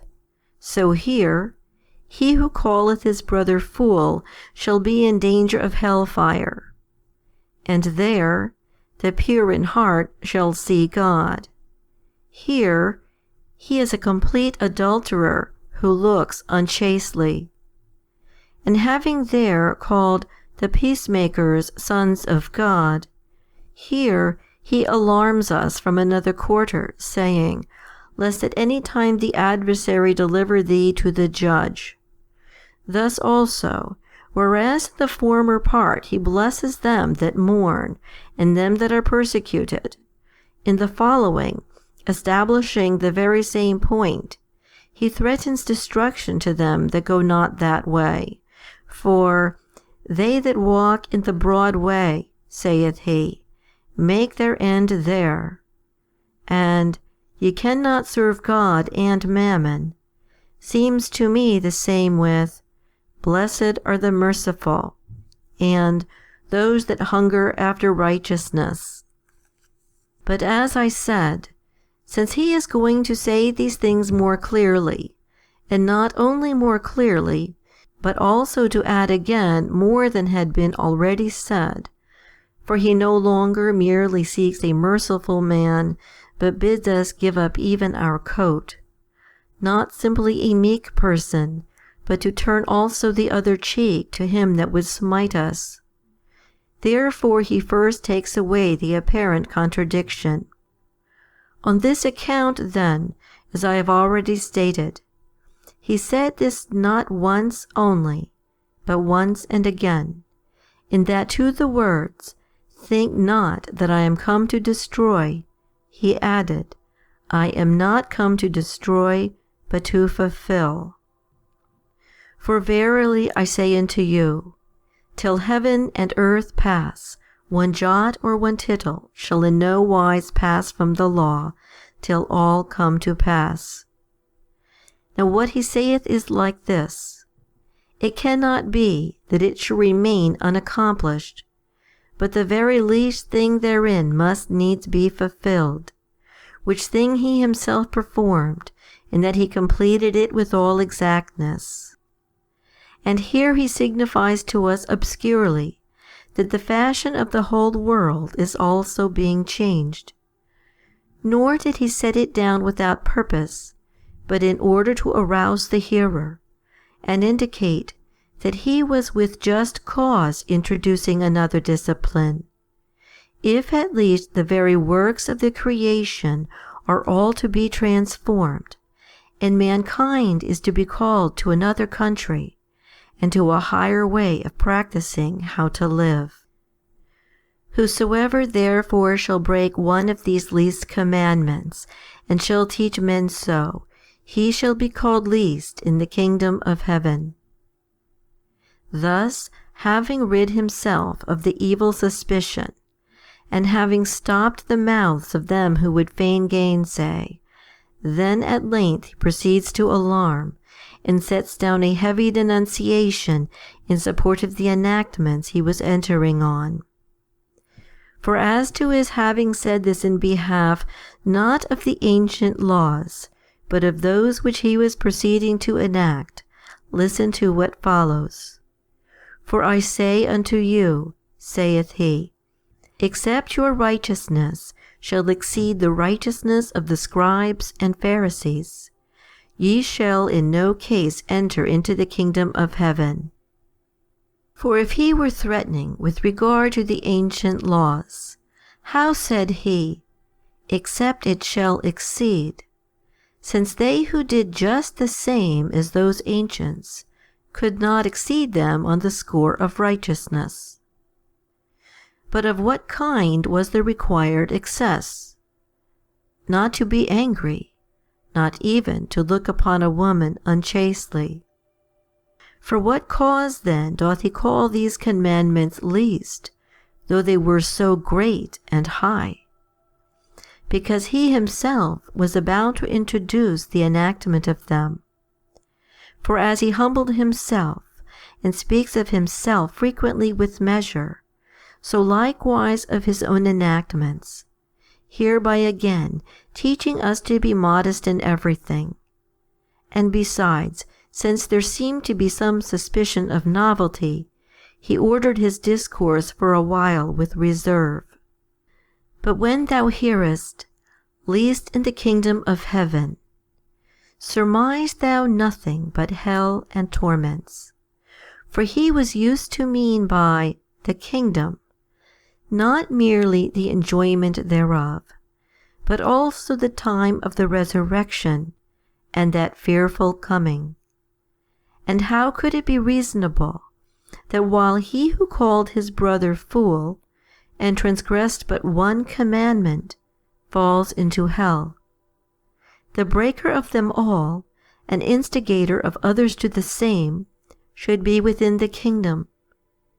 This therefore is not what he means, but that such a one will be at that time least, that is, cast out, last, and he that is last will surely then fall into hell. For, being God, he foreknew the laxity of the many. He foreknew that some would think these sayings were merely hyperbolical, and would argue about the laws, and say, "What, if any one call another a fool, is he punished? If one merely look on a woman, doth he become an adulterer? For this very cause he, destroying such insolence beforehand, hath set down the strongest denunciation against either sort, as well them who transgress, as them who lead on others so to do. Knowing then his threat as we do, let us neither ourselves transgress, nor discourage such as are disposed to keep these things. But whoever shall do and teach, saith he, shall be called great. For not to ourselves alone should we be profitable, but to others also, since neither is the reward as great for him who guides himself aright, as for one who with himself adds also another. For as teaching without doing condemns the teacher, for thou which teachest another, it is said, teachest thou not thyself? So doing but not guiding others lessens our reward. One ought therefore to be chief in either work, and having first set oneself right, thus to proceed also to the care of the rest. For on this account he himself hath set the doing before the teaching, to intimate that so, most of all, may one be able to teach, but in no other way. For one will be told, Physician, heal thyself, since he who cannot teach himself, yet attempts to set others right, will have many to ridicule him. Or rather, such a one will have no power to teach at all, his actions uttering their voice against him. But if he be complete in both respects, he shall be called great in the kingdom of heaven. For I say unto you, except your righteousness shall exceed the righteousness of the scribes and Pharisees, ye shall in no case enter into the kingdom of heaven. Here by righteousness he means the whole of virtue, even as also discoursing of Job, he said, he was a blameless man, righteous. According to the same signification of the word, Paul also called that man righteous, for whom, as he said, no law is even set. For, saith he, a law is not made for a righteous man. And in many other places too, one might find this name standing for virtue in general. But observe, I pray thee, the increase of grace, in that he will have his newly come disciples better than the teachers in the old covenant. For by scribes and Pharisees here, he meant not merely the lawless, but the well-doers. For were they not doing well, he would not have said they have a righteousness. Neither would he have compared the unreal to the real. And observe also here how he commends the old law, by making a comparison between it and the other, which kind of thing implies it to be of the same tribe and kindred. For more and less is in the same kind. He doth not, you see, find fault with the old law, but will have it made stricter. whereas had it been evil, he would not have required more of it. He would not have made it more perfect, but would have cast it out. And how, one may say, if it be such, doth it not bring us into the kingdom? It doth not now bring in them who live after the coming of Christ, favored as they are with more strength, and bound to strive for greater things. Since, as to its own foster children, them it doth bring in one and all. Yea, for many shall come, saith he, from east and west, and shall lie down in the bosoms of Abraham, Isaac, and Jacob. And Lazarus also, receiving the great prize, is shown dwelling in Abraham's bosom. And all as many as have shone forth with excellency in the old dispensation, shone by it, every one of them. And Christ himself, had it been in anything evil or alien from him, would not have fulfilled it all when he came. For if only to attract the Jews he was doing this, and not in order to prove it akin to the new law, and concurrent therewith, wherefore did he not also fulfill the laws and customs of the Gentiles, that he might attract the Gentiles also? So that from all considerations it is clear, that not from any badness in itself doth it fail to bring us in, but because it is now the season of higher precepts. And if it be more imperfect than the new, neither doth this imply it to be evil, since upon this principle the new law itself will be in the very same case. Because in truth our knowledge of this, when compared with that which is to come, is a sort of partial and imperfect thing, and is done away on the coming of that other. For when, saith he, that which is perfect is come, then that which is in part shall be done away, even as it befell the old law through the new. Yet we are not to blame the new law for this, though that also gives place on our attaining unto the kingdom. For then, saith he, that which is in part shall be done away, but for all this we call it great. Since then both the rewards thereof are greater, and the power given by the Spirit more abundant, in reason it requires our graces to be greater also.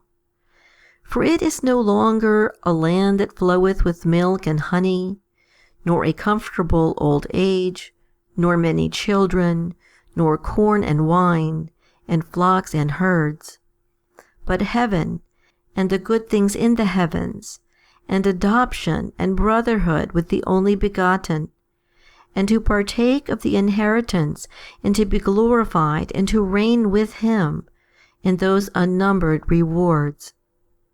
And as to our having received more abundant help, hear thou Paul when he saith, There is therefore no condemnation now to them which are in Christ Jesus, who walk not after the flesh, but after the Spirit. For the law of the Spirit of life hath made me free from the law of sin and death. Homily 16, Part 2. Matthew 5:21-26. And now, after threatening the transgressors, and setting great rewards for them that do right, and signifying that he justly requires of us something beyond the former measures, he from this point begins to legislate, not simply, but by way of comparison with the ancient ordinances, desiring to intimate these two things. First, that not as contending with the former, but rather in great harmony with them, he is making these enactments. Next, that it was meet and very seasonable for him to add thereto these second precepts. And that this may be made yet clearer, let us hearken to the words of the legislator.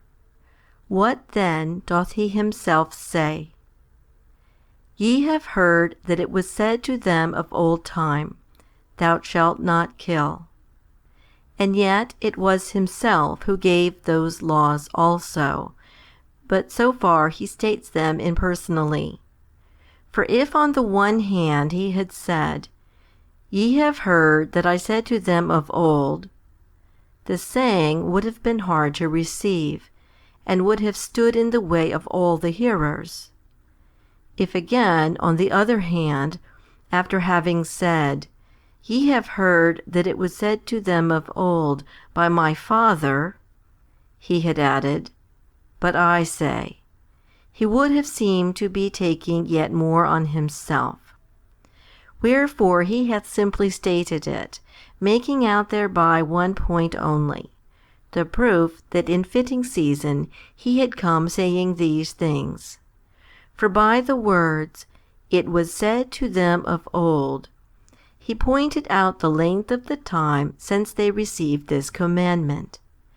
And this he did to shame the hearer, shrinking from the advance to the higher class of his commandments, as though a teacher should say to a child that was indolent, Knowest thou not how long a time thou hast consumed in learning syllables?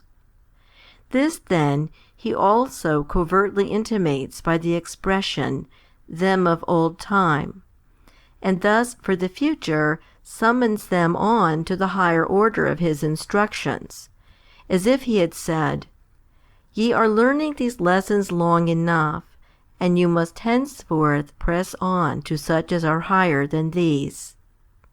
And it is well that he doth not disturb the order of the commandments, but begins first with that which comes earlier, with which the law also began. Yea, for this too suits with one showing the harmony between them. But I say unto you, that whosoever is angry with his brother without a cause shall be in danger of the judgment. Seest thou authority in perfection? Seest thou a bearing suited to a legislator? Why, which among the prophets ever spake on this wise? Which among righteous men? Which among patriarchs? None, but, Thus saith the Lord.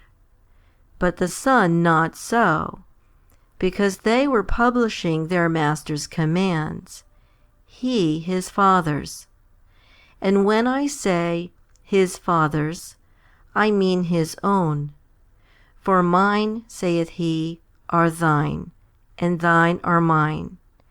And they had their fellow servants to legislate for, he his own servants. Let us now ask those who reject the law, Is be not angry contrary to do no murder? Or is not the one commandment the completion and the development of the other? Clearly the one is the fulfilling of the other, and that is greater on this very account. Since he who is not stirred up to anger will much more refrain from murder, and he who bridles wrath will much more keep his hands to himself. For wrath is the root of murder.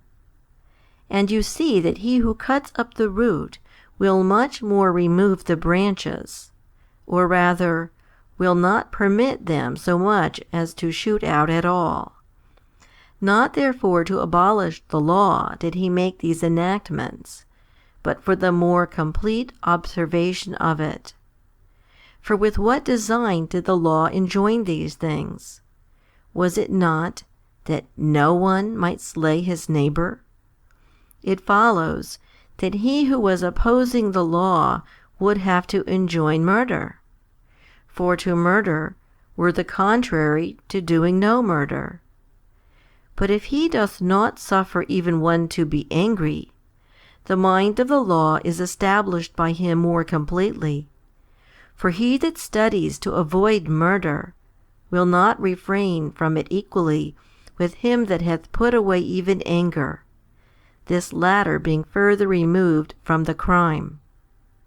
But that we may convict them in another way also, let us bring forward all their allegations. What then do they affirm? They assert that the God who made the world, who makes his sun to rise on the evil and on the good, who sends the rain on the just and on the unjust, is in some sense an evil being. But the more moderate, forsooth, among them, though declining this, yet while they affirm him to be just, they deprive him of being good.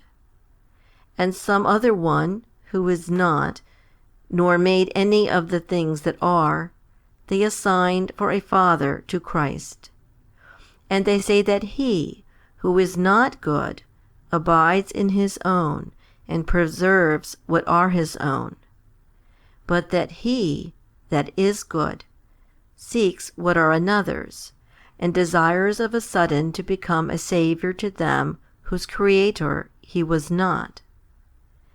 Seest thou the children of the devil, how they speak out of the fountain of their father, alienating the work of creation from God, while John cries out, He came unto his own, and the world was made by him. In the next place, they criticize the law in the Old Covenant, which bids put out an eye for an eye, and a tooth for a tooth, and straightway they insult and say, Why, how can he be good who speaks so? What then do we say in answer to this? That it is the highest kind of philanthropy. For he made this law, not that we might strike out one another's eyes, but that fear of suffering by others might restrain us from doing any such thing to them. As therefore he threatened the Ninevites with overthrow, not that he might destroy them, for had it been his will, he ought to have been silent, but that he might by fear make them better, and so quiet his wrath. So also hath he appointed a punishment for those who wantonly assail the eyes of others, that if good principle dispose them not to refrain from such cruelty, fear may restrain them from injuring their neighbour's sight. And if this be cruelty, it is cruelty also for the murderer to be restrained, and the adulterer unchecked. But these are the sayings of senseless men, and of those that are mad to the extreme of madness. For I, so far from saying that this comes of cruelty, should say, that the contrary to this would be unlawful, according to men's reckoning. And whereas thou sayest, because he commanded to pluck out an eye for an eye, therefore he is cruel, I say, that if he had not given this commandment, then he would have seemed, in the judgment of most men, to be that which thou sayest he is. For let us suppose that this law had been altogether done away, and that no one feared the punishment ensuing thereupon, but that license had been given to all the wicked to follow their own disposition in all security, to adulterers, to murderers, to perjured persons, and to parricides. Would not all things have been turned upside down? Would not cities, marketplaces, and houses, sea and land, and the whole world, have been filled with unnumbered pollutions and murders? Every one sees it. For if, when there are laws, and fear, and threatening, our evil dispositions are hardly checked, were even this security taken away, what is there to prevent men's choosing vice? And what degree of mischief would not then come revelling upon the whole of human life? The rather, since cruelty lies not only in allowing the bad to do what they will, but in another thing too quite as much, to overlook and leave uncared for him who hath done no wrong, but who is without cause or reason suffering ill. For tell me, were any one to gather together wicked men from all quarters, and arm them with swords, and bid them go about the whole city, and massacre all that came in their way.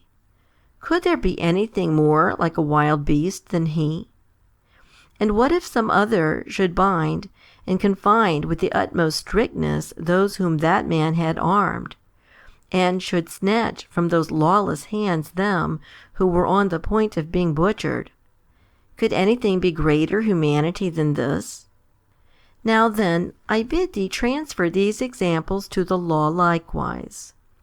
For he that commands to pluck out an eye for an eye hath laid the fear as a kind of strong chain upon the souls of the bad, and so resembles him who detains those assassins in prison, whereas he who appoints no punishment for them doth all but arm them by such security, and acts the part of that other, who is putting the swords in their hands and letting them loose over the whole city.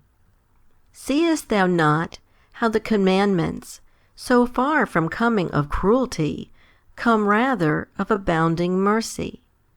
And if on account of these thou callest the lawgiver grievous and hard to bear with, tell me which sort of command is the more toilsome and grievous?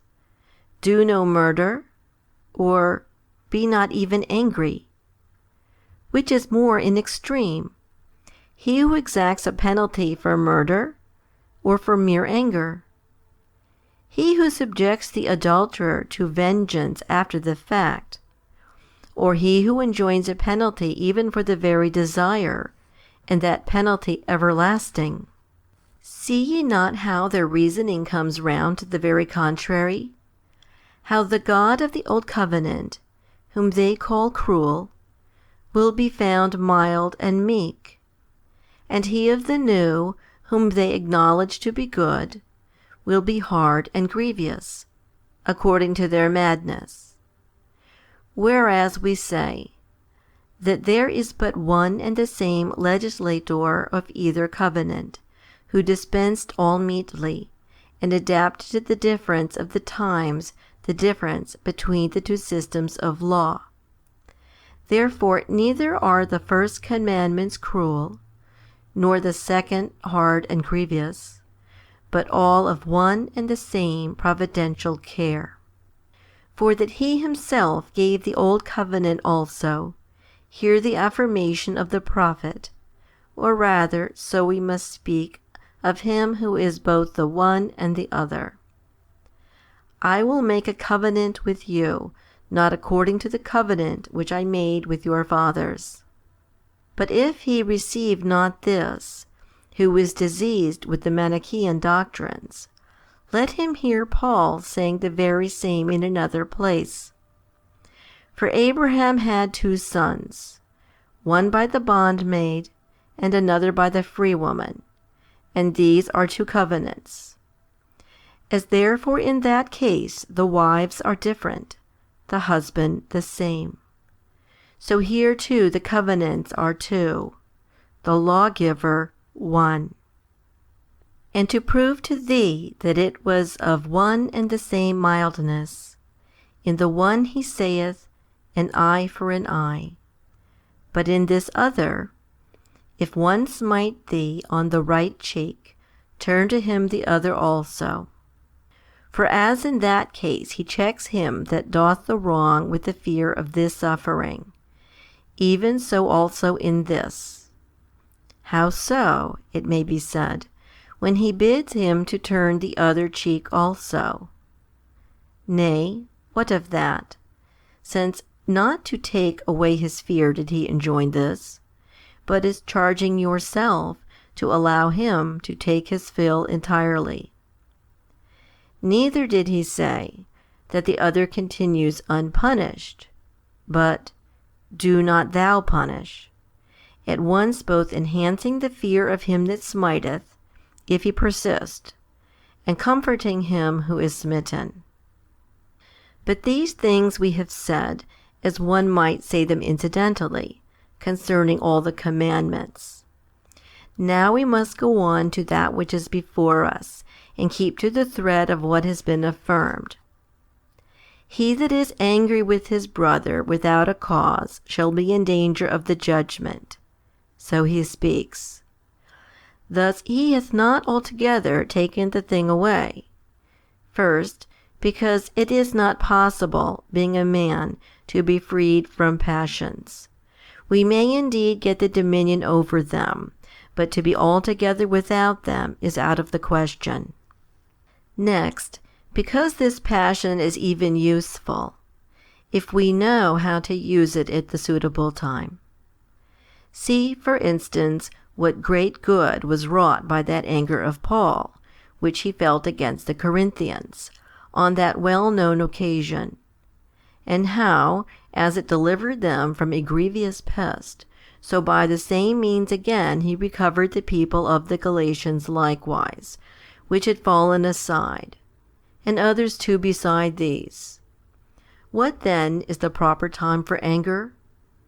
When we are not avenging ourselves, but checking others in their lawless freaks, or forcing them to attend in their negligence. And what is the unsuitable time?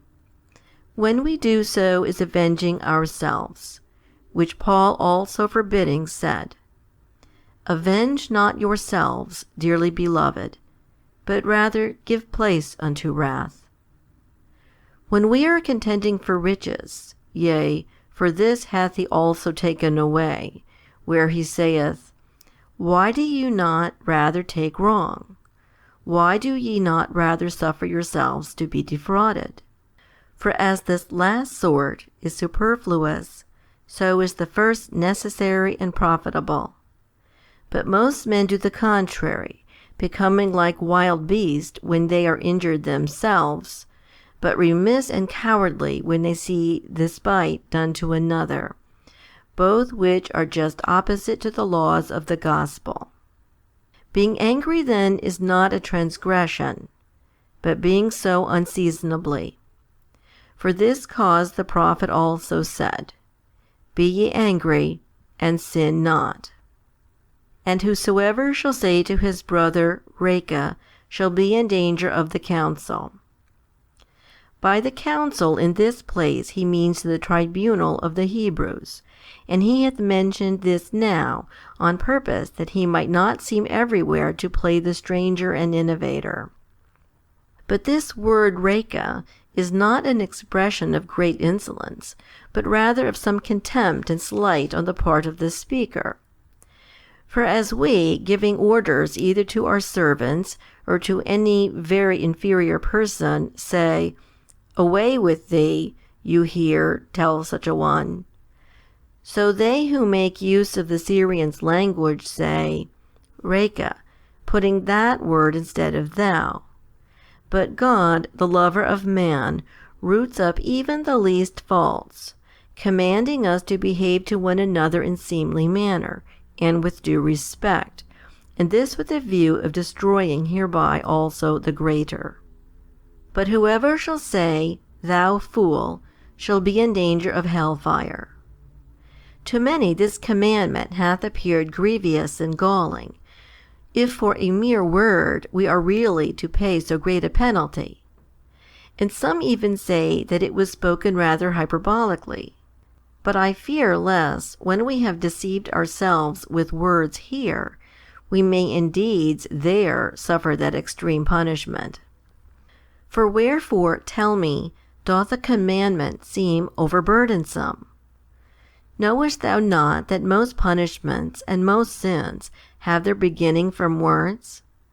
Yea, for by words are blasphemies, and denials are by words, and revilings, and reproaches, and perjuries, and bearing false witness. Regard not then its being a mere word, but whether it have not much danger, this do thou inquire. Art thou ignorant that in the season of enmity, when wrath is inflamed, and the soul kindled, even the least thing appears great, and what is not very reproachful is counted intolerable? And often these little things have given birth even to murder, and overthrown whole cities. For just as where friendship is, even grievous things are light, so where enmity lies beneath, very trifles appear intolerable. and however simply a word be spoken, it is surmised to have been spoken with an evil meaning.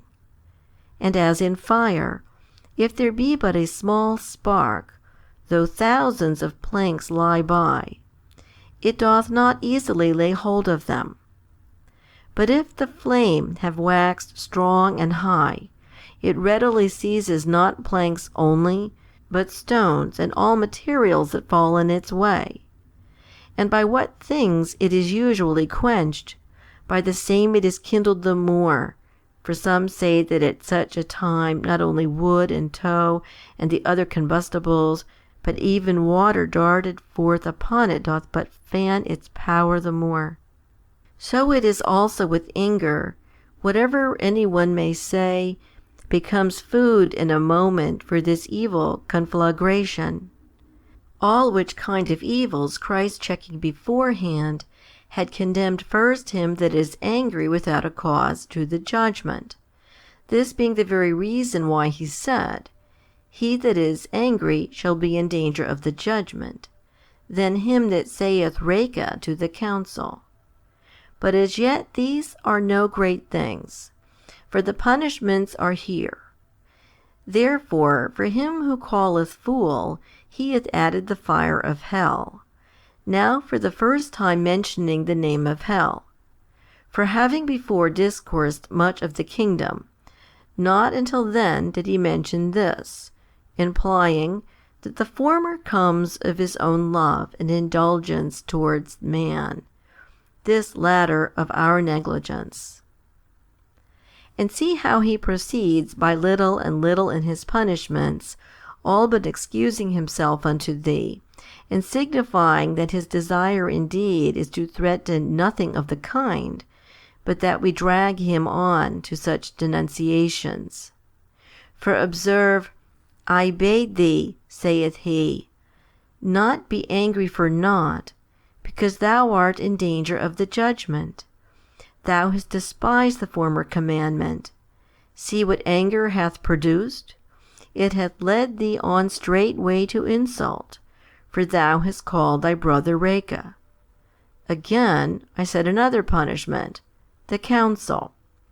If thou overlook even this, and proceed to that which is more grievous, I visit thee no longer with these finite punishments, but with the undying penalty of hell, lest after this thou shouldest break forth even to murder. For there is nothing in the world more intolerable than insolence. It is what hath very great power to sting a man's soul. But when the word too which is spoken is in itself more wounding than the insolence, the blaze becomes twice as great. Think it not then a light thing to call another fool.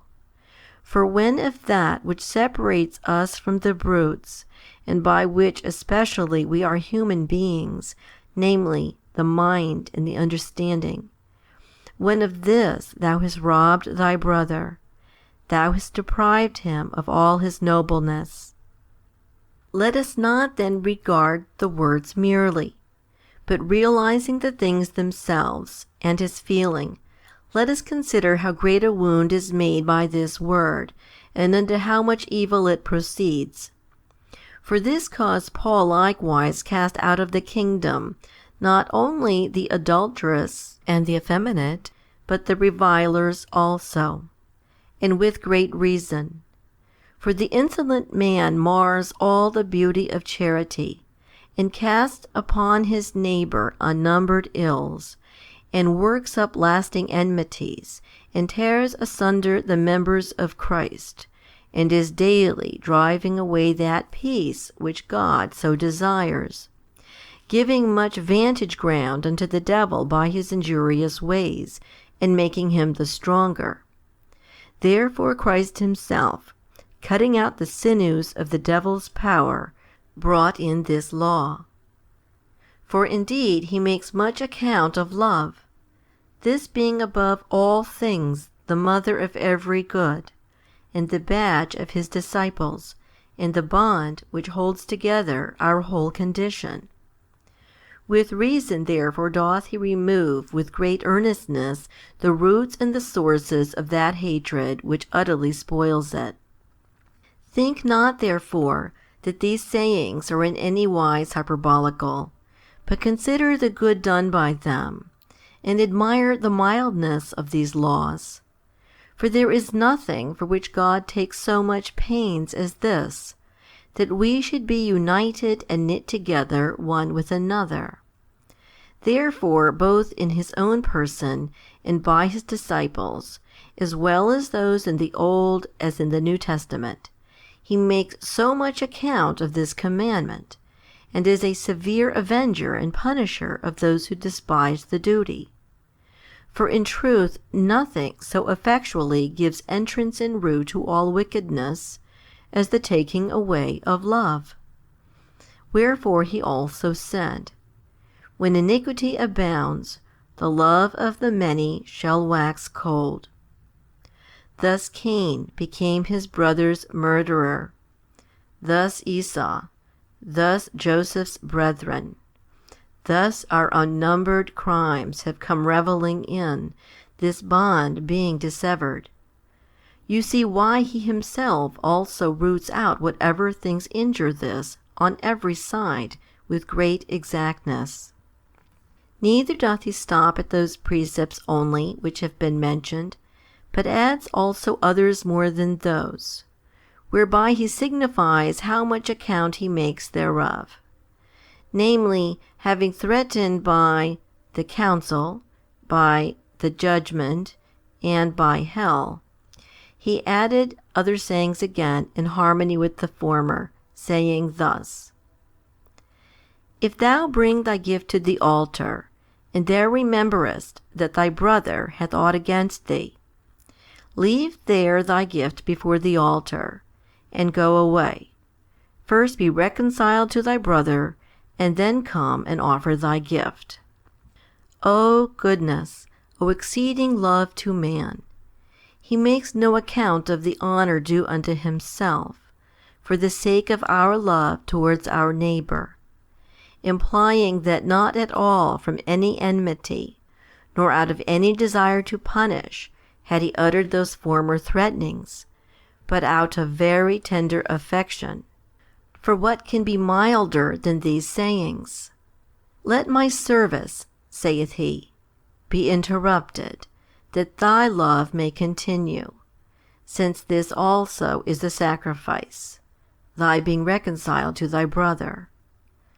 Yea, for this cause he said not, after the offering, or before the offering, but while the very gift lies there, and when the sacrifice is already beginning, he sends thee to be reconciled to thy brother, and neither after removing that which lies before us, nor before presenting the gift, but while it lies in the midst, he bids thee hasten thither. With what motive then doth he command so to do, and wherefore? These two ends, as it appears to me, he is hereby shadowing out and providing for.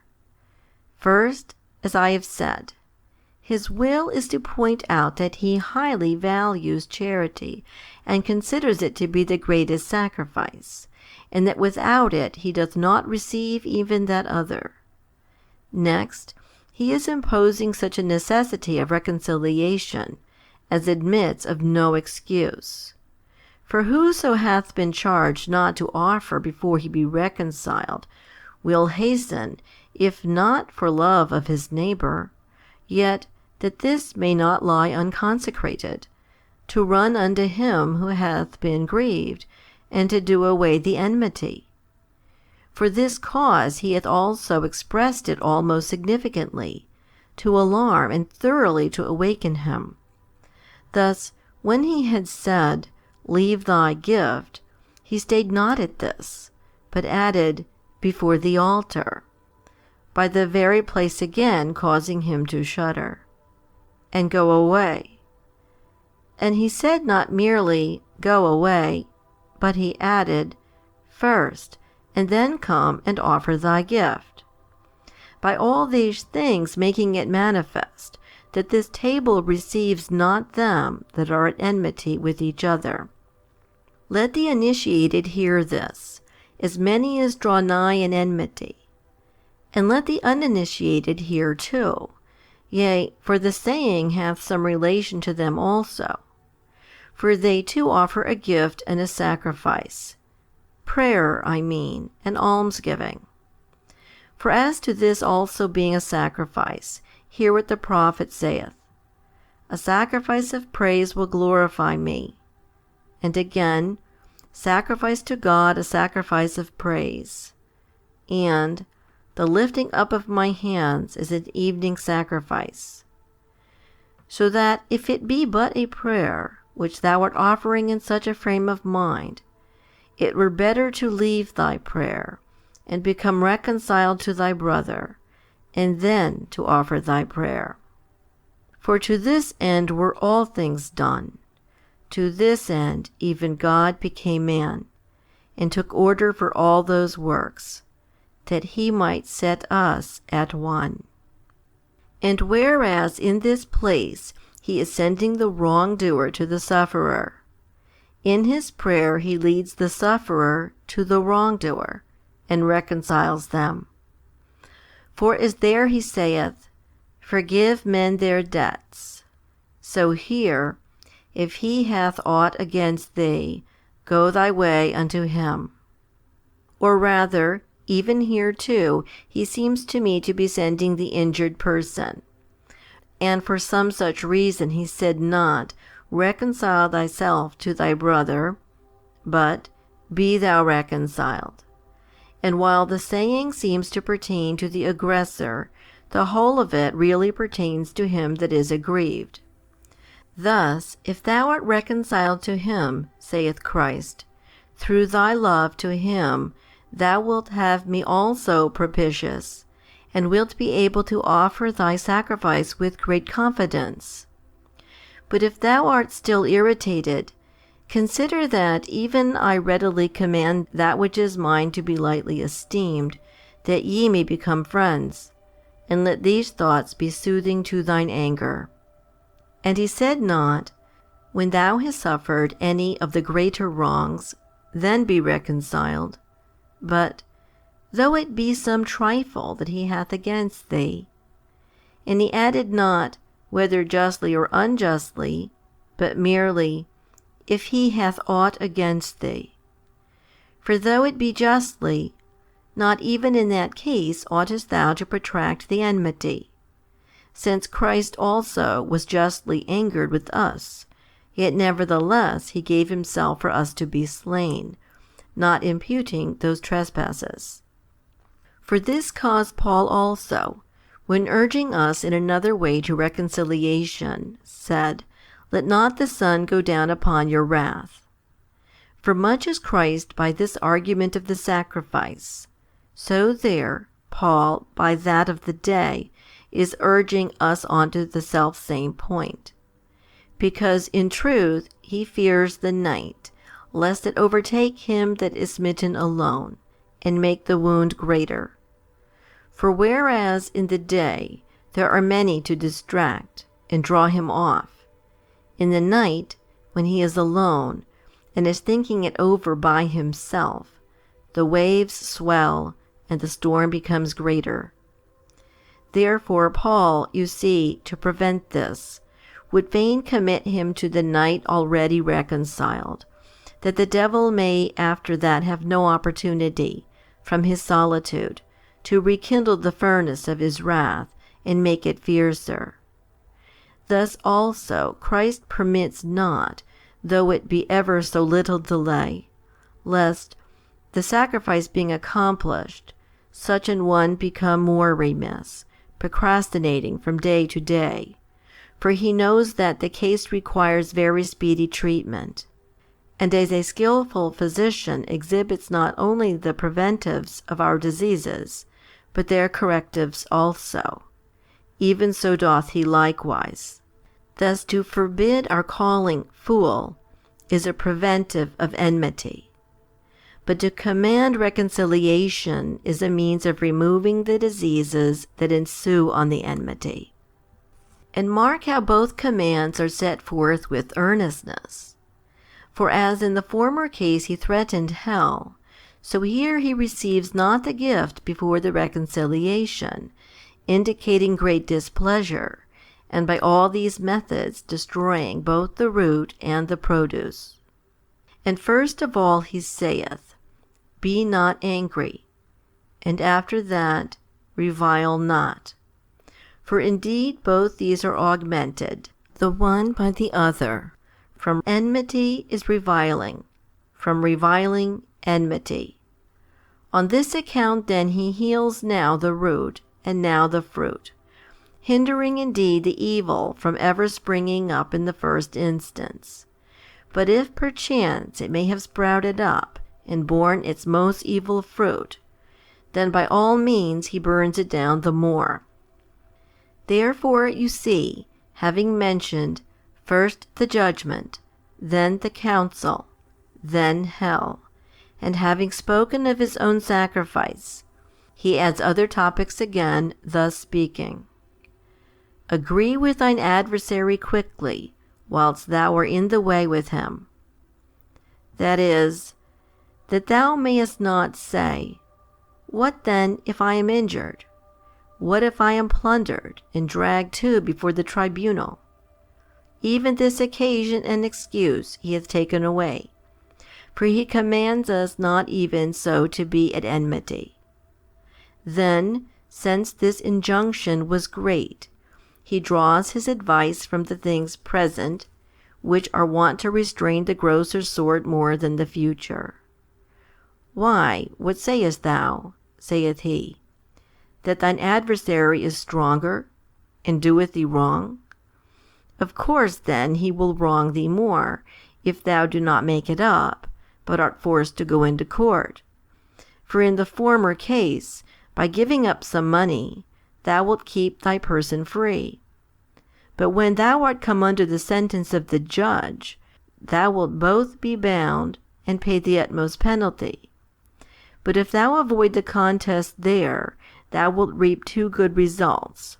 First, not having to suffer anything painful. And secondly, that the good done will be thereafter thine own doing, and no longer the effect of compulsion on his part.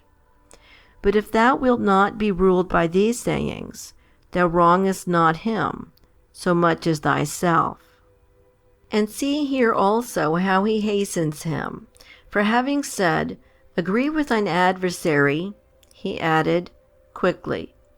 And he was not satisfied with this, but even of this quickness he hath required a further increase, saying, Whilst thou art in the way with him, pressing and hastening him hereby with great earnestness. For nothing doth so much turn our life upside down as delay and procrastination in the performance of our good works. Nay, this hath often caused us to lose all. Therefore, as Paul for his part saith, Before the sun set, do away the enmity. And as he himself had said above, Before the offering is completed, be reconciled. So he saith in this place also, Quickly, whilst thou art in the way with him, before thou art come to the doors of the court, before thou standest at the bar and art come to be thenceforth under the sway of him that judgeth. Since, before entering in, thou hast all in thine own control. But if thou set thy foot on that threshold, thou wilt not by ever so earnest efforts be able to arrange thy matters at thy will, having come under the constraint of another. But what is it to agree? He means either consent rather to suffer wrong, or so plead the cause as if thou wert in the place of the other, that thou mayest not corrupt justice by self-love, but rather, deliberating on another's cause as thine own, mayest so proceed to deliver thy vote in this matter. And if this be a great thing, marvel not, since with this view did he set forth all those his blessings that have beforehand smoothed and prepared the hearer's soul, he might render it apter to receive all his enactments. Now some say that he obscurely signifies the devil himself, under the name of the adversary, and bids us have nothing of his. For this, they say, is to agree with him. No compromise being possible after our departure hence, nor anything awaiting us but that punishment, from which no prayers can deliver. But to me he seems to be speaking of the judges in this world, and of the way to the court of justice, and of this prison. For after he had abashed men by higher things, and things future, he alarms them also by such as are in this life, which thing Paul also doth, using both the future and the present to sway his hearer, as when, deterring from wickedness, he points out to him that is inclined to evil, the ruler armed, thus saying, But if thou do that which is evil, be afraid, for he beareth not the sword in vain, for he is a minister of God. And again, enjoining us to be subject unto him, he sets forth not the fear of God only, but the threatening also of the other party, and his watchful care. For ye must needs be subject, not only for wrath, but also for conscience' sake. Because the more irrational, as I have already said, are wont to be sooner corrected by these things, things which appear and are at hand. Wherefore Christ also made mention, not of hell only, but also of a court of justice, and of being dragged thither, and of the prison, and of all the suffering there, by all these means destroying the roots of murder. For he who neither reviles, nor goes to law, nor prolongs enmity, how will he ever commit murder? So that from hence also it is evident, that in the advantage of our neighbor stands our own advantage. For he that agrees with his adversary will benefit himself much more, becoming free by his own act from courts of law and prisons and the wretchedness that is there. Let us then be obedient to his sayings. Let us not oppose ourselves, nor be contentious. For first of all, even antecedently to their rewards, these injunctions have their pleasure and profit in themselves. And if to the more part they seem to be burdensome, and the trouble which they cause great, have it in mind that thou art doing it for Christ's sake, and the pain will be pleasant. For if we maintain this way of reckoning at all times, we shall experience nothing burdensome, but great will be the pleasure we reap from every quarter. For our toil will no longer seem toil, but by how much it is enhanced, so much the sweeter and pleasanter doth it grow. When therefore the custom of evil things, and the desire of wealth, keep on bewitching thee, do thou war against them with that mode of thinking which tells us, Great is the reward we shall receive for despising the pleasure which is but for a season. And say to thy soul, Art thou quite dejected because I defraud thee of pleasure? Nay, be of good cheer, for I am introducing thee into heaven. Thou doest it not for man's sake, but for God's. Be patient therefore a little while, and thou shalt see how great is the gain. Endure for the present life, and thou shalt receive an unspeakable confidence. For if we would thus discourse with our own soul, and not only consider that which is burdensome in virtue, but take account also of the crown that comes thereof, we shall quickly withdraw it from all wickedness. For if the devil, holding out pleasure for a season, but pain for ever, is yet strong and prevails, seeing our case is just the reverse in these matters, the labor temporary, the pleasure and profit immortal, what plea shall we have if we follow not virtue after so great encouragement? Why, the object of our labors is enough to set against all, and our clear persuasion that for God's sake we are enduring all this. For if one having the king as debtor thinks he hath sufficient security for all his life, consider how great will he be who hath made the gracious and everlasting God a debtor to himself, for good deeds both small and great.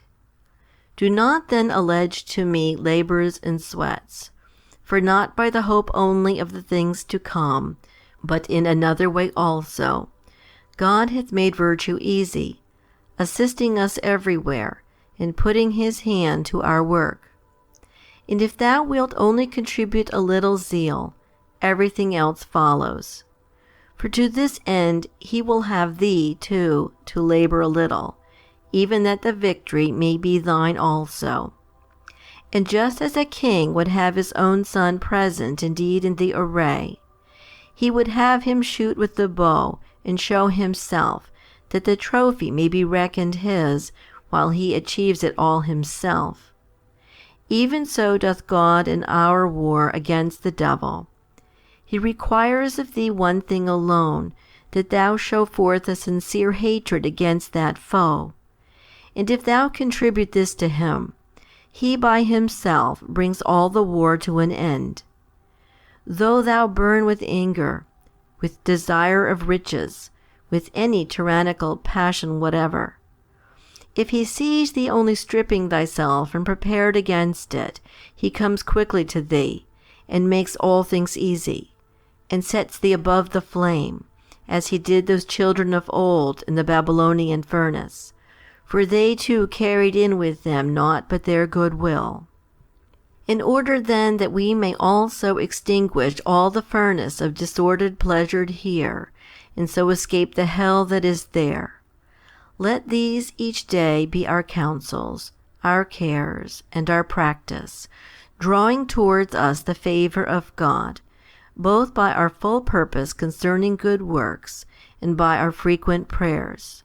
For thus even those things which appear insupportable now will be most easy and light and lovely, because so long as we are in our passions, we think virtue rugged and morose and arduous, vice desirable and most pleasing.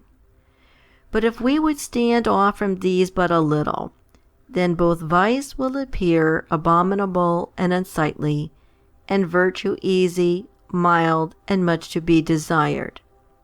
And this you may learn plainly from those who have done well. Hear, for instance, how of those passions Paul is ashamed, even after his deliverance from them, saying, For what fruit had ye then in those things whereof ye are now ashamed? But virtue, even after his labor, he affirms to be light, calling the laboriousness of our affliction momentary and light, and rejoicing in his sufferings, and glorying in his tribulations, and taking a pride in the marks wherewith he had been branded for Christ's sake. In order then that we too may establish ourselves in this habit, let us order ourselves each day by what hath been said, and forgetting those things which are behind, and reaching forth unto those things which are before, let us press on towards the prize of the high calling, unto which God grant that we may all attain, by the grace and love towards man of our Lord Jesus Christ, to whom be glory and power for ever and ever. Amen. End of Homily 16.